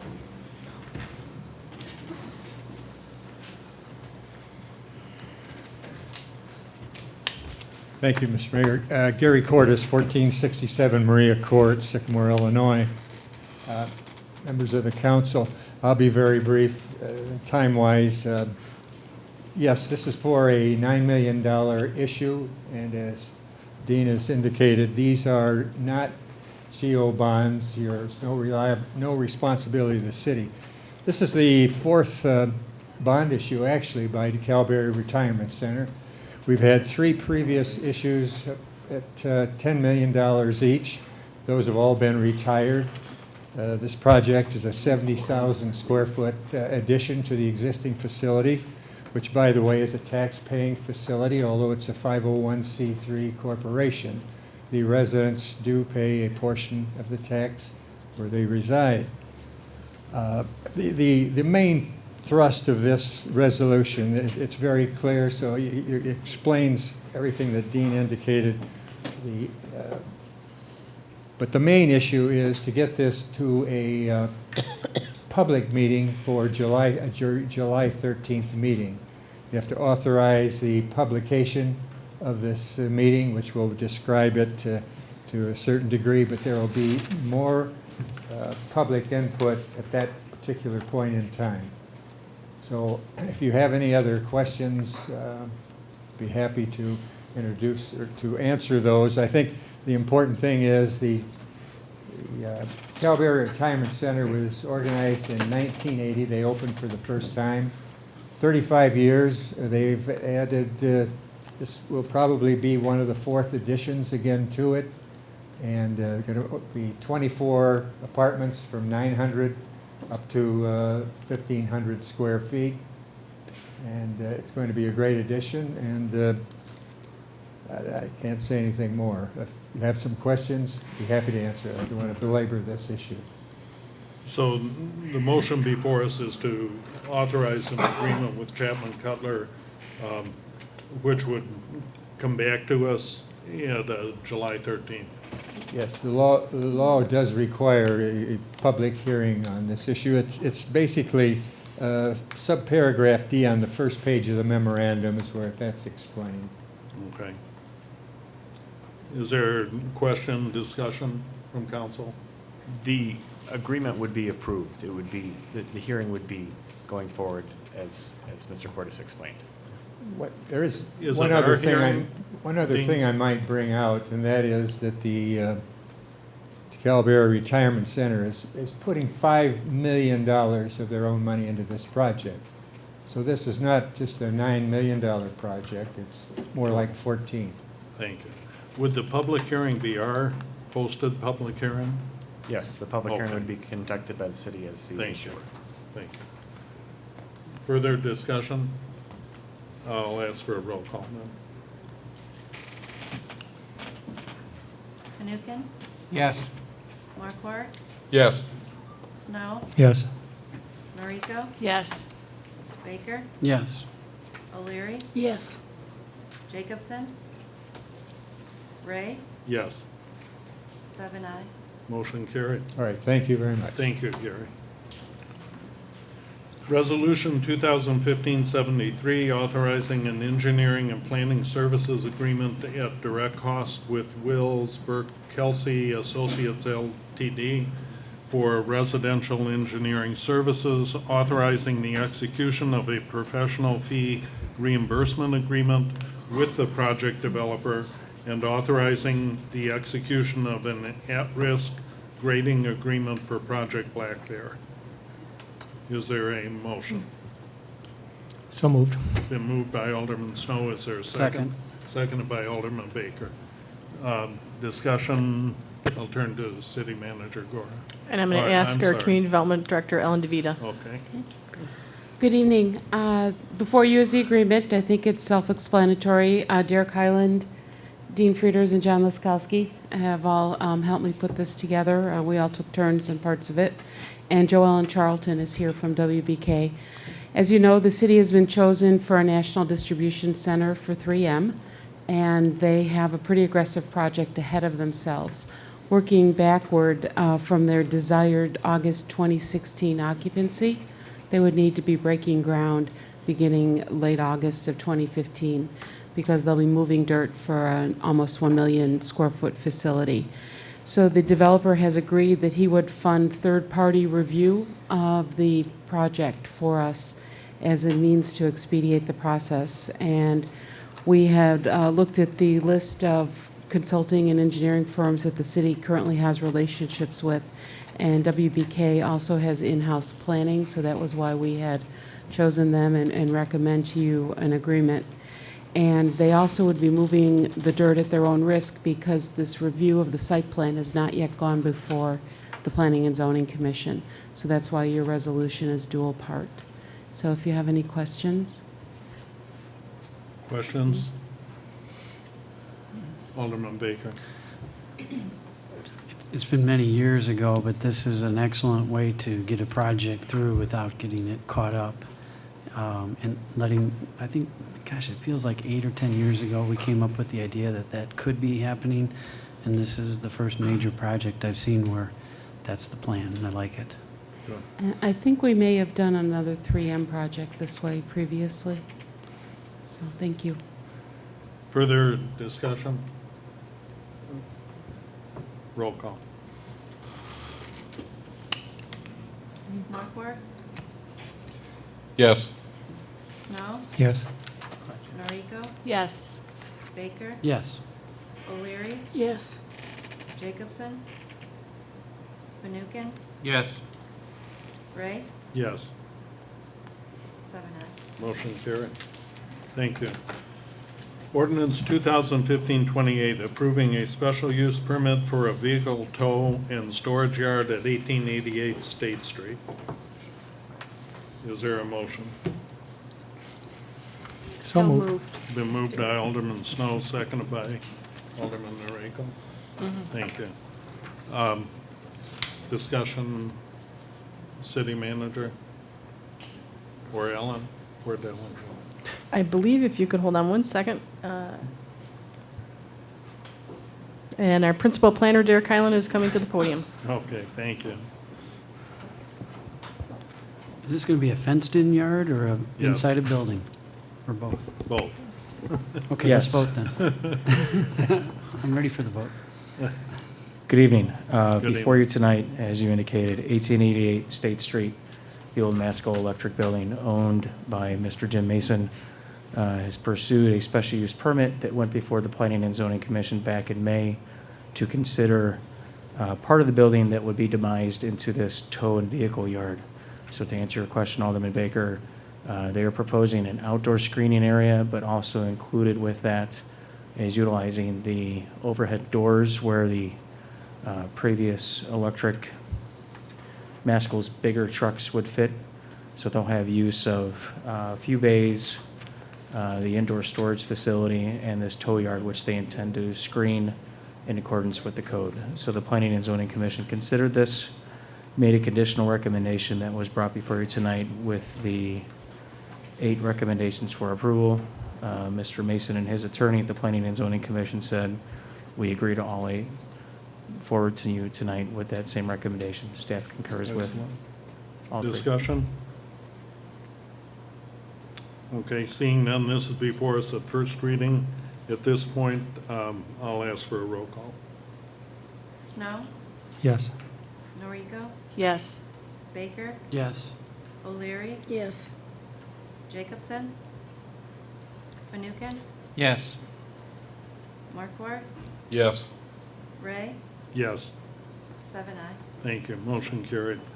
The project owner of 1888 State Street has requested council consider waiving second reading and approving passage of the special use permit this evening. Is there a motion? So moved. It's been moved by Alderman Snow. Is there a second? Second. Moved and seconded. Discussion? Is that a motion to waive second reading or to waive second reading and approve? To waive second reading and approve. Thank you. Alderman Baker. Well, I would caution the council that when it doesn't appear that there's any reason to waive second reading, that's when we should just slow down. I haven't heard from any of the neighbors out there or anything positive or negative on this personally. We've received in our backup material 5 responses. 80% of those responses are in favor of the project. There was only 1 not approving. And those were the contiguous properties, correct? The respondents, some were contiguous, well, most were contiguous. The opposition was not a contiguous parcel. But 80% in favor. Well, I'm just kind of cautioning you, everyone in general, the times that we've gotten stung would be if we didn't ask the following question. How many feet away from this did you send the letters? 250 feet or a mile or half mile? State law mandates that we send it out to 250 contiguous property owners. And many times that doesn't bring in the people that later say, why did you shove this through in one reading? Is there a particular reason that they want to get going on this so quickly and don't want to wait the 3 weeks? I'm not certain. There's no construction permits or anything like that being requested? I don't believe that. Is there lease up at the property that they're at and they need to get out by the end of June? There might be that as contingent for his future tenant. The operation that seeks to relocate here is at an existing facility that doesn't comply with city code, and they had sought to move as expeditiously as possible. This was the subject of a hearing before the Planning and Zoning Commission that I think was set before the Planning and Zoning Commission and then continued one time. So it has been in the pipeline and subject to public notice and public discussion for at least 60 days. Okay, that's slow enough for me. I just wanted to make sure. I'm trying to caution everybody. Okay. I've been through so many of these. Roll call.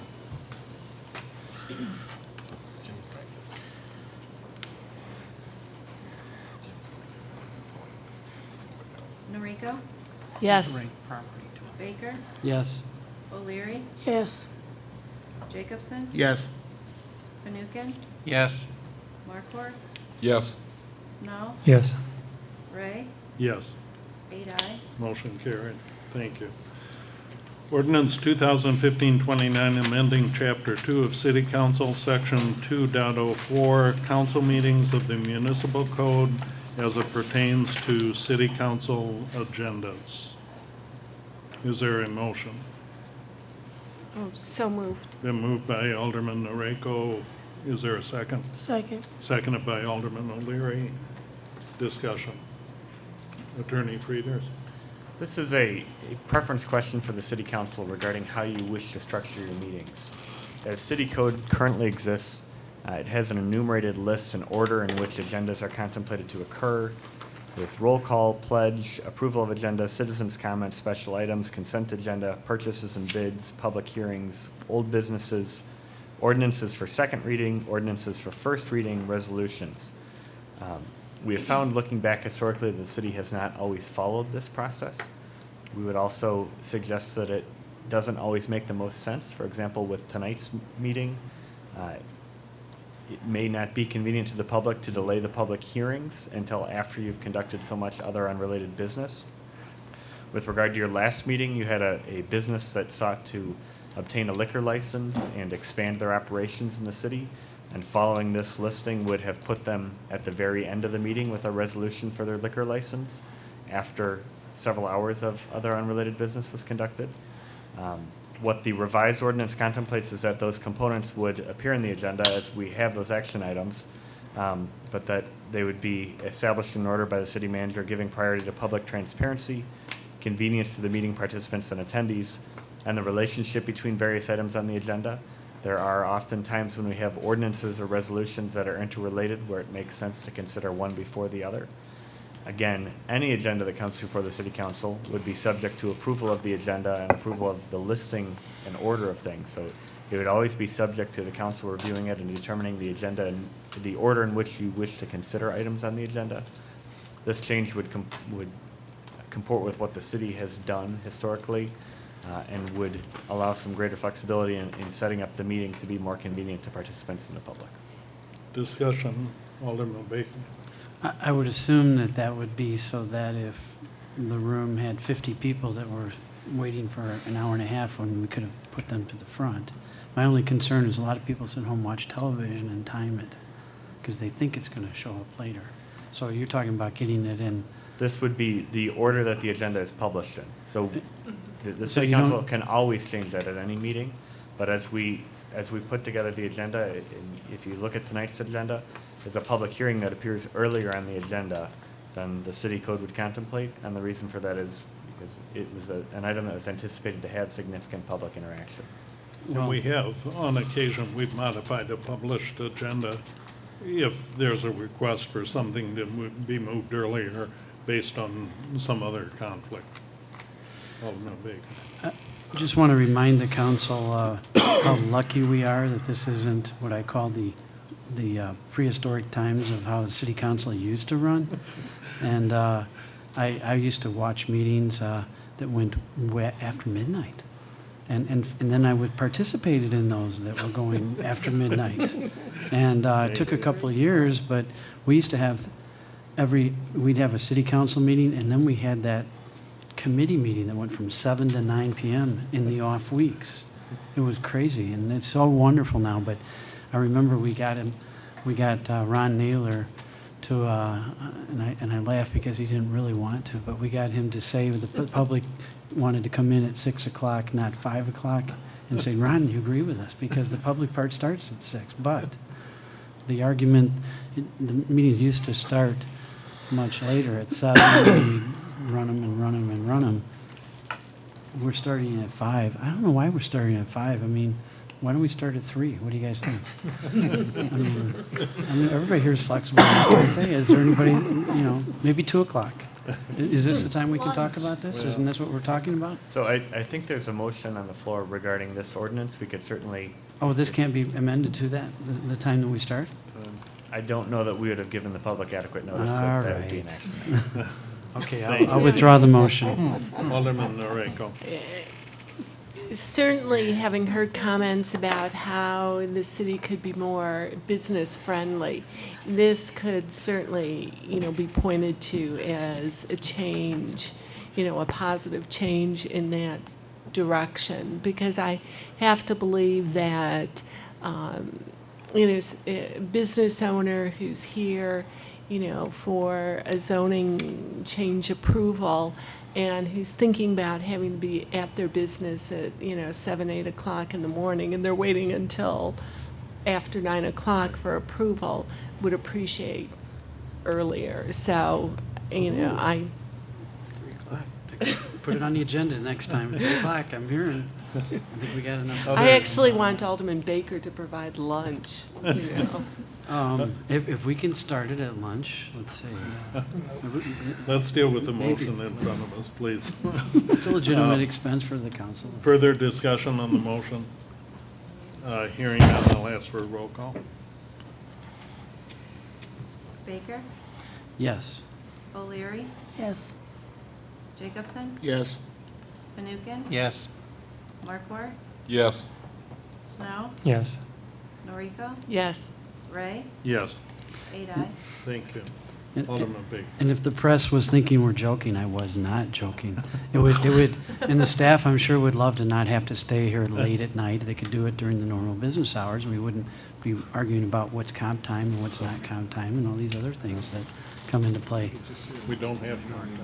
Well, maybe they would, but they're going to show up a lot more rested when they have to show up the next morning after staying up late versus Ordinance being 2000. done by dinner. Ordinance 2015-30, amending Chapter 2 City Council, Section 2.05, special meetings of the municipal code as it pertains to special city council meetings. Is there a motion? So moved. Moved by Jacobson. Is there a second? Second. Seconded by Alderman Markwart. Introduction, city attorney. City staff was contacted by Alderman Jacobson, Alderman O'Leary, who requested to add this to the agenda. What it contemplates is that the city council would, in addition to all of your current regular and special meetings, you would schedule 4 additional special meetings throughout the year. At least one of those would be a 2-day meeting. Those meetings would be public meetings under the Open Meetings Act, but the dais for the meetings would only include the mayor and city council and staff that you expressly invited to participate in the meeting. It was a request from the alderman. Under city code, if 2 aldermen request something like that, it goes on the agenda, so we've brought it forward for your consideration. Thank you. Discussion? Alderman Snow. We already have the authority to call special meetings, don't we, Correct. with the request of a couple of aldermen and, or the mayor? Yeah, we can do that, but Sure. So we I guess just I'm can't. we wondering just why- can't- We why- just can't vote ourselves a raise for all this extra work they're talking Well, about I now. understand that. And maybe there should be an extra stipend for these extra meetings. I certainly don't mind the extra meetings, and I think we should have extra meetings anytime we want to. I just don't understand the rationale for having an ordinance that says we have to have a special meetings 4 times a year. I mean, maybe we want to have 2 special meetings in 1 quarter and no special meetings in another quarter. So I just don't understand the purpose. Is it strategic planning, Dave and Monica? What did you guys have in mind? I didn't. Alderman Jacobson. Again, I think the goal is to make sure that the council's meeting, obviously, when we're up here, we're going till 9, 10 o'clock with some of these agendas, to have insightful discussion, to have the back and forth that we should be vetting projects through as a council. I've called for several of those meetings. I've been up here for 5 years. We've had one. It's inappropriate, and it's not meeting even the bare minimum of what we should be doing. And unfortunately, as I've mentioned before, I think as a council, we've abdicated some of the responsibility to staff. I think we've abdicated some of our strategic planning and visioning and brainstorming. I mean, those are things as a board of directors that a regular board of directors of any corporation, that any other board would be doing. I mean, even the Egyptian Theater is doing it. They're getting together regularly to have these meetings and to talk about what the future is. It doesn't have to be necessarily a full agenda meeting. I mean, just open discussion. They don't have to be full day long meetings. They could be a couple hours where we get together and discuss some issues and go from there. If we need more time, certainly we can schedule more on top of that.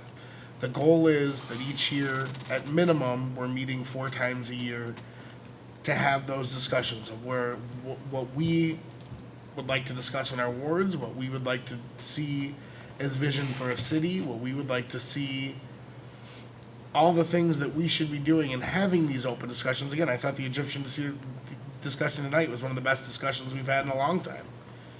I would like to give that opportunity. Unfortunately, that's what COW generally was for, but being that it's only an hour long and being that we've had very busy COWs or closed session stuff we need to take care of, unfortunately, I don't think we're putting in the adequate amount of time and effort on those efforts that we should. And that's why I think we should codify it as an ordinance.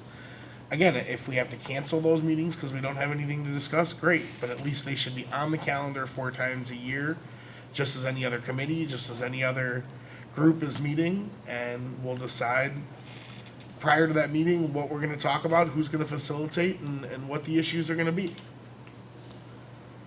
Okay, but and those issues aren't restricted to strategic planning issues. Again, they can be anything. Could I make a suggestion? Alderman Baker. I like the idea, if you're talking once a quarter, do it on the Monday that we have a meeting anyway, and it should start at lunchtime. And the box lunch should come in like what we often have had in these type of meetings, many of them over the years that I've been here, where the lunch was provided and nobody had an excuse not to be there for that hour, and let it be free form, but it can be on television, why not? Alderman Fanouken. If I may, Dave, a quick question. Do you envision these as more like committee of the whole meetings where nothing's actually voted on? And Correct. There's just discussion? Open discussion. Open discussion. If the public wants to come and talk, again, we can have a public hearing session. We can define it however we want, whatever we need as they're needed. The reality is more discussion and more open discussion, especially amongst ourselves, is certainly needed. Alderman Snow. I just question, I mean, you mentioned that we could cancel the meetings if they weren't needed. It appears that the ordinance does not give us the option to cancel those meetings. It pretty much specifies what they are. Again, I guess I question the need for the ordinance, because we can, I agree, I'd like to have these meetings, but I think they could be scheduled, when the council wants them. This ordinance as written, it doesn't give us the option to even change the meetings. My difficulty with this issue likewise is to see it embedded codified in an ordinance. We have a strategic planning effort underway with the Center for Government. Which we're not taking part in, John. A consultant is running it for us. With the because we Center haven't for had any Governmental meetings. Studies, which we have specified through a contract with them. They're in the process of hosting community workshops, receiving feedback. That feedback eventually is going to come back to council for further discussion. I would anticipate that facilitator would host a strategic planning session similar to what we had in 2014. And those strategic planning discussions could be revisited on a quarterly basis outside of an ordinance form. My suggestion was even to refer to that process in the budget document behind those strategic planning goals. We've got 2014 goals out there, which council has approved continuing focus on those goals. If individual council members choose to get into a discussion format and revisit those and extend those, I would offer quarterly is too frequently to adjust your strategic planning document. your staff is working months on some of these projects that are strategic in nature. To entertain that discussion for the strategic planning document on a quarterly basis, I would offer is too frequent. Certainly not too frequent for a project-by-project discussion, which we're already doing. Within that strategic plan, staff has brought us specific projects when the time is right for those projects to be moved forward. Again, staff has brought us. What have we brought them? And this effort is to make sure that the council steps up and is meeting regularly, at least quarterly, to have the appropriate discussions we need to have to direct the staff. Whether that's changing the document or not, again, that's not what it's about. I can't speak to other aldermen, Dave, but I have revisited that strategic plan. I would offer more frequently than quarterly. Through this past year, I've shared with the city manager that I'm very pleased to see staff tracking within that strategic plan on specific projects. I would offer responsible aldermen would be doing likewise. And we're meeting second and fourth Mondays every week. Discussion could be entertained in those meetings. It All right, wouldn't let's have have a to be discussion for the codified. next hour, John. Pardon? You want to stay here till 11 or 12 o'clock tonight? Is there further discussion? Alderman Baker. Well, I don't think there's anything published that allows us to freeform and talk about whatever we want for the next hour. Is there, city No, attorney? but you can structure the discussion, Dave. You can structure the topics. Well, I guess what I'm actually being serious. I mean, if we wanted to talk about strategic planning or anything for the next hour, I don't think we can tonight. Is that correct? So the Open Meetings Act requires that you give the public notice of any item on which you're going to take action. You can have discussion on items that aren't listed on the agenda, provided that you don't take action on them. So some communities do list a new business topic and utilize that to raise discussion items. You certainly also could prospectively list a new business or discussion type listing, and again, provided that you didn't move from that into motions and taking action on things, that would be permitted under the Open Meetings Act. So Alderman Jacobson's idea of more or less brainstorming for maybe a lunch once a quarter, we wouldn't have to really define exactly what we're going to talk about. We'd be, as long as we didn't take action or votes. Well, again, I think the more notice you can give the public of what you're discussing, the better. So if you had a general concept that it was going to be budget or some, major concept, but in the absence of that, the technical answer is if you're not taking action on it, if it's just discussion, as long as you're giving the public notice of that meeting's existence and properly publicizing it, and then you're not actually taking action at the meeting, you're complying with the Open Meetings Act. I love the idea. I think what it does is it eliminates the possibility or the probability of the Open Meetings Act being broken in the spirit by one person basically calling everybody and then trying to figure out where they're at, and then they're so tempted to want to tell everybody what everybody else said, which definitely breaks the Open Meetings Act, I believe, from the spirit of it. Am I wrong or correct on that? I think I would want to talk with you individually and understand the circumstance you're describing. I just made it up. I don't know. But it I used guess that concerns me though, Dave, that, the discussion that I'm hearing wanting to be focused is not, I guess I'm troubled if that's just getting together for ad hoc discussion of issues. Well, I'm sure. I don't have a problem with it formally being a visiting of the strategic plan and the goals that are in front of us and should be in front of us. But that can occur outside of an ordinance. Well, if we have a quarterly meeting and every alderman gets to throw a topic that they might want to talk about, maybe we're going to have, and you yourself as well, we might have 8 things that we might be able to have time to talk about. Maybe only 4, 3, 2, but I think Dave is correct. As far as brainstorming meetings, they've been lacking for the last 5, 6 years compared to what they were starting when James Barr came in freshly out of the MPA program and said, hey, we need strategic planning. We need to have a retreat. And that's when it started. It was 12 years ago, and they were going to have it at Laredo Taft, and then they had it, I think, at the Elwood or someplace close, and And nobody showed up at the council anyway, so why not just have it here on television and let everybody participate that wants to? I can't see the harm. If nobody on the council shows up, then of course we won't do it anymore, but. Alderman Fanouken. Well, I would just see the benefit, particularly if we structured it as a committee of the whole meeting and where no final action could be taken, no action could really be taken. But I would be curious, City Manager, if you'd like to comment on this topic, please. Well, I think there's a couple of things. First of all, to echo what the mayor had said, we're going through the strategic planning process. As the council's aware, those seven community conversations are currently being coordinated for, I think, mid to late July. Upon completion of that information, that ultimately is going to be presented to the council at, if you want to say, it's probably going to be a separate meeting is going to be recommended because the amount of information that's going to be there.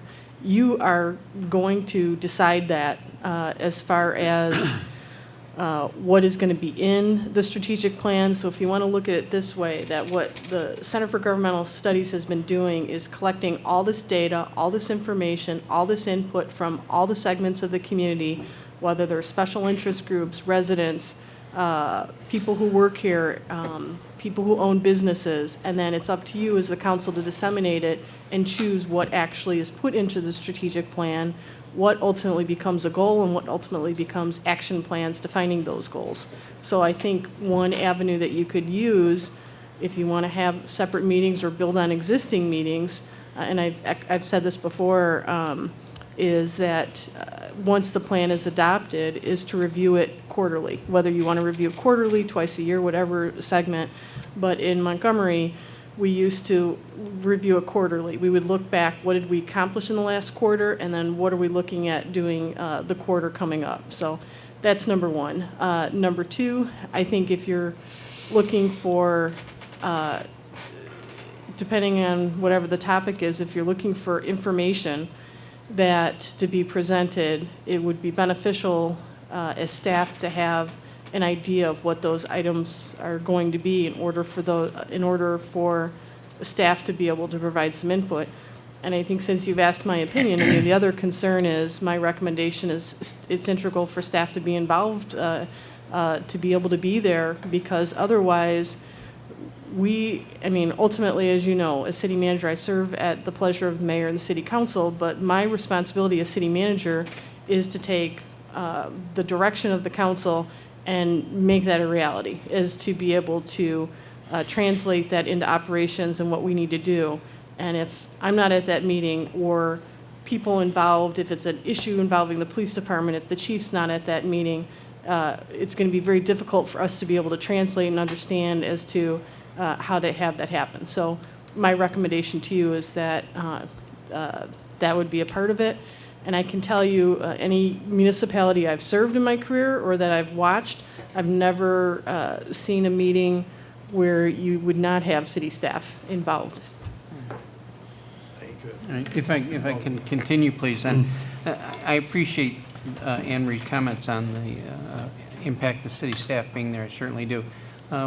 But I think, if I may, both of you, I think both the mayor and the city manager focused a little bit too much on the strategic planning segment of this. And I think what Alderman Jacobson, and Dave, please, if I misspeak, correct me, really just looks for us to have an opportunity to discuss various issues, not necessarily related to the strategic plan, but also maybe just an item he has in his ward that could impact the rest of us. Things like that that currently now maybe occur in one-on-one conversations where it would be more beneficial if the entire council could be involved. But obviously we can't do that under the intent and spirit of the open meetings. And I think that's where if we structure it under a cow format where no votes were taken, and if we had an agenda item or two ahead of time, that's great. But then if we just had, as Dean suggested, new business, I think that might be a way to go. We don't have to decide this night. We could just pass it on first reading, allow us to discuss it both with each other and with staff and the mayor, and go from there in a couple of weeks. Okay. Other thoughts, discussion? Alderman Noriko. Given the fact that there already is a format for having special meetings, I'm somewhat less inclined to think that this is something that we should go forward with, to add yet another requirement. However, I appreciate the spirit and the intent of this idea, and so I would, certainly favor, passing, going forward with this first reading approval, and then, spending some time thinking about it, talking to staff, getting some of the other council members' opinions, and, kind of thinking about it some more. Okay. Alderman Jacobson. Again, I think Bill hit it on the head perfectly. We're focusing too much on the strategic plan. Strategic plan and strategic planning are very different things. At most businesses, even down to restaurants and retail places, they have Monday morning staff meetings. It's not defining how they're gonna run the entire operation every day. It's debriefing, it's having a discussion of what's working and what's not. It's motivational, it's open discussion, it's all those good things that you want in a cohesive working body that is functioning. And again, the strategic plan is a document that is a long-term document.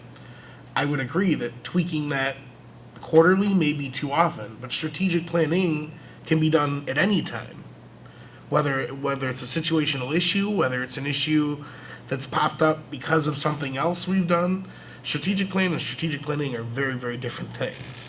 And I'm saying let's do strategic planning, visioning, observational stuff, all those things, brainstorming, not necessarily tweaking the very expensive plan that we're going to put a lot of effort into. Mayor, if I can address that, in the communities I've served, I want to say that the term strategic plan does tie into strategic planning, because the contract, the agreement that the city has with the Center for Governmental Studies, the question that has fundamentally been asked is, how do you see the city of DeKalb in the next 10 years? What is your vision for the city of DeKalb in the next 10 years? And so as the mayor and city council, CGS is going to say, where do you want DeKalb to be 10 years from now? And then whatever you define that end goal, then you're going to build backwards from that to identify the goals and the action plans. So I can tell you whether it's a Monday morning meeting or a Tuesday morning executive team meeting with the department heads, that is going to drive many of the things that we do. I won't say everything that we do, but it is going to determine ultimately what is proposed for capital planning, because what you determine and what you tell us that where you want capital to go, how we define operations. If you separate out strategic plan from strategic planning, you now are going to create a little bit of a dilemma as far as what is the prioritization for what we're doing. I think what I hear you saying, though, too, is to have a dialogue or discussion of maybe some items that are happening in your districts or citywide. But I have to be clear, because you're going to create a challenge if you're going to separate the vision of where you want the community to go the next 10 years versus just talking that this is strategic planning, because from my perspective, it's one. Okay. Further thoughts this evening? Are you ready for the question on first reading? Alderman Baker. I think, Dave, you got to expand your thoughts here and not call it strategic planning. Maybe just call it brainstorming. Organizational planning. Well, no, just say brainstorming, so that everybody, or something simple that everyone can relate to, because we don't want to second guess and change that living document regularly. I've never seen it last any less than a year once it's in place. I'm sure I'll come up with some new, some word, description of word between now and second reading. Right. Further thoughts, discussion? Question's been called. Roll call. O'Leary? Yes. Jacobson? Yes. Fanouken? Yes. Markwart? Yes. Snow? No. Noriko? Yes. Baker? Yes. Ray? No. 6 aye. Thank you. Motion carried. 2015-31, amending Chapter 2 City Council, Section 2.06, Committee of the Whole meetings of the Municipal Code as it pertains to the Committee of the Whole meetings. And this is before us in first reading. Is there a motion? So moved. It's been moved by Alderman Markwart. Second. Seconded by Alderman Fanouken. Discussion. Mayor, this is essentially a housekeeping ordinance that takes out old provisions of section 2.06 and that makes sure that all of the different sections of chapter 2 now accurately reflect the meeting schedules for when the city council conducts its meetings. Also similar to the action item that was considered earlier by the council, it eliminates the specified order and gives you some flexibility in how you establish the meeting agenda. Excellent. Discussion? Seeing none, I'll ask for a roll call. Jacobson? Yes. Fanouken? Yes. Markwart? Yes. Snow? Yes. Noriko? Yes. Baker? Yes. O'Leary? Yes. Ray? Yes. 7 aye. Thank you. Motion carried. 8 ayes. 8 aye? Thank you. Ordinance 2015-32, amending the FY 2015 budget and authorizing the purchase of certain real estate. I would suggest well, let me receive a motion for first reading. So moved. Been moved by Baker. Is there a second? Second. Seconded by Markwart. Discussion. Mayor, City manager. if I could ask our Community Development Director, Ellen DeVita, to initiate the conversation, and then, when appropriate, ask City Attorney Dean Frieders to fill in additional information for the Thank you. council. Good evening. 622, is this live? 622 West Lincoln is next to our police station, East side. east. 622 West Lincoln Highway is on the east side. Oh, yes, I thought of you our said, I police thought you station. told me I said I'm that it sorry. was on East No, Lincoln. I'm sorry. Okay, 620, I said is next to our police station. Okay, 622 West Lincoln is a residential home that is adjacent to our police station on the eastern boundary. And we recently became aware that it was for sale. And I had approached the owner, David Storm, and he has agreed to a contract offer which we extended to him. And so the motion this evening is to purchase the property with no known use at the moment, but potentially to use it for parking and to just supplement our needs at the police station. Okay. Okay. Discussion? Alderman Jacobson. To clarify, no contract's been executed yet. It's, Just extended. that's what we're here, it's extended, and that's what we're here to discuss. Yes, so the action item that's before this evening, if you choose to approve the ordinance, would approve an amendment to the budget to fund the purchase, and would also authorize the execution of a purchase contract. I'm liking that 3 PM start. Discussion? I'll call the question. Roll call. Fanouken? Yes. Markwart? Yes. Snow? Yes. Noriko? Yes. Baker? Yes. O'Leary? Yes. Jacobson? Yes. Ray? Yes.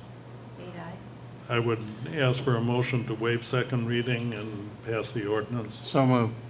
Been moved by Alderman Fanouken. Is there a second? Second. Seconded by Alderman O'Leary. Discussion?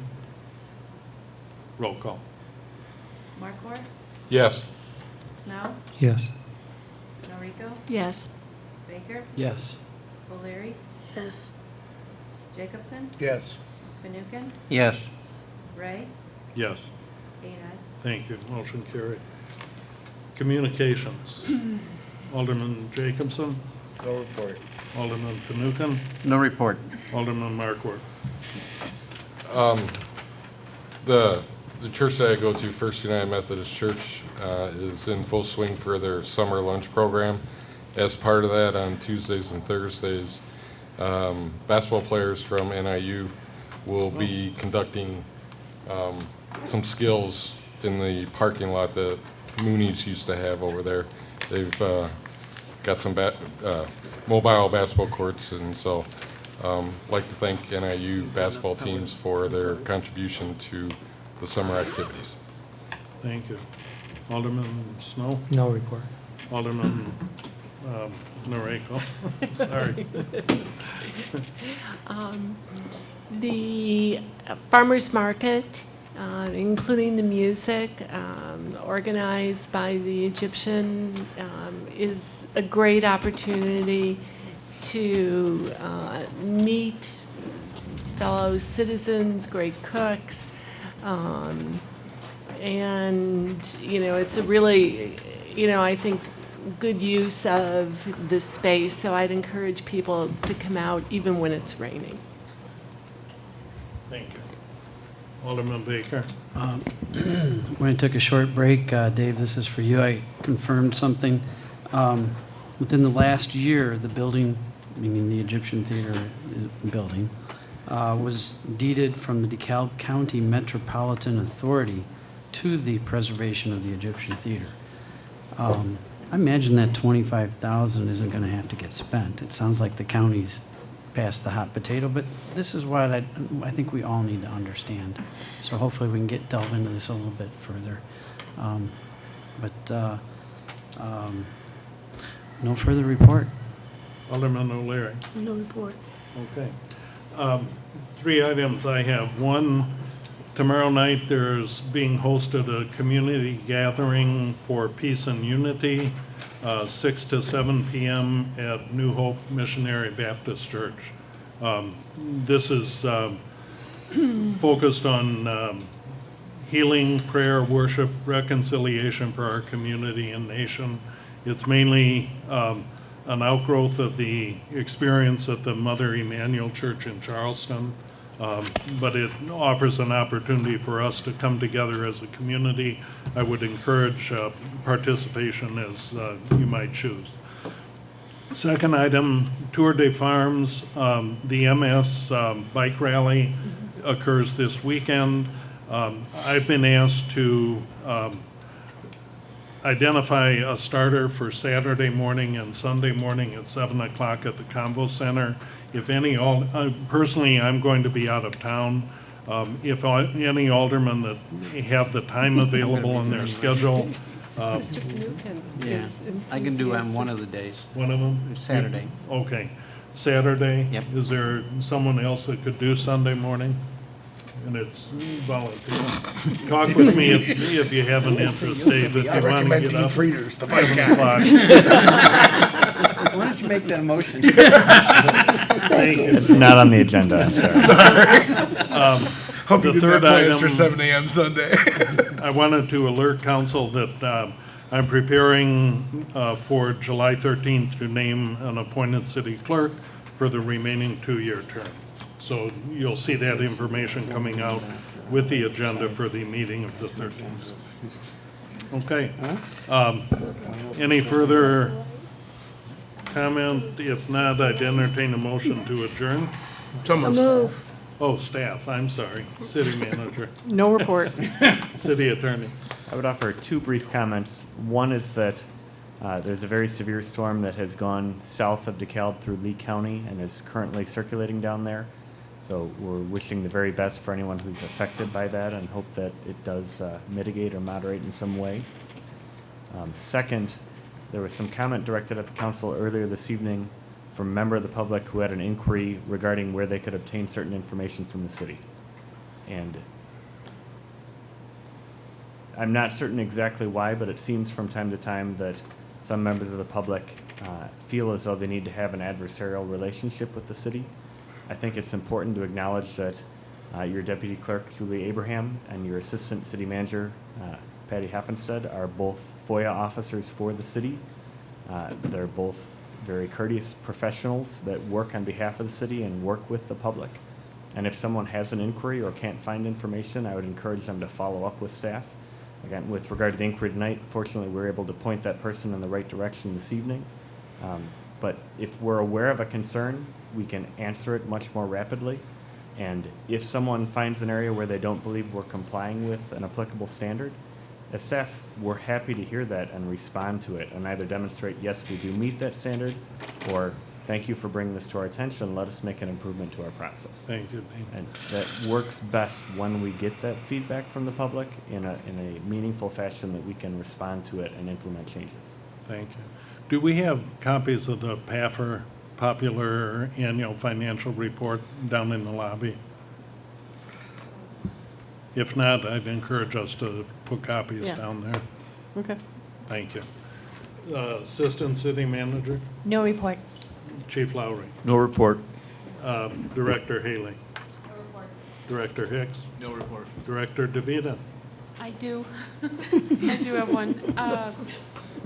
As you know, we've been working with a group up in Winnebago County that's considering adoption of the 2015 building codes, and they're coming to conclusion and their first draft. And we are going to host a meeting of the Building Board of Appeals, and there's a group of local contractors that have been working on this and putting their thoughts into it. So we'll be inviting them all to the meeting. I believe we'll hold it on July 2nd.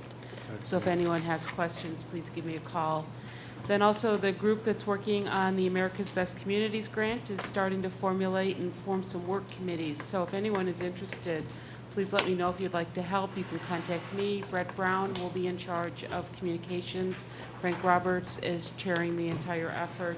Denise Weinman, Dee Coover, Cohen Barnes, Marvin Barnes, Tim Lehan, quite a big group actually that's pretty involved in it. So just give one of us a call if you'd like to get involved. We've issued a building permit for a 4-unit townhouse in South Point, which is good news. We have several restaurants that have addressed us considering the addition of alcohol, so we may have some liquor license applications ahead of us. Anytime Fitness is building on Sycamore Road. We've got an Asian market that took out a building permit. The Fatty's expansion is underway with the foundation dug for the expansion. Supercuts is open. You know already of Oakcrest and Burger King. And then the Travel Inn, we've been working with them and set our expectations before they would reopen. They have some more build-outs and improvements to make. Thank Okay? you. Thank you. City Engineer, Laskowski. I have no report. Thank you. All right. Motion to adjourn. Second. Moved and seconded to adjourn. All those in favor indicate by saying aye. Aye. Opposed, same sign. Carried. So you got a coffee maker back there?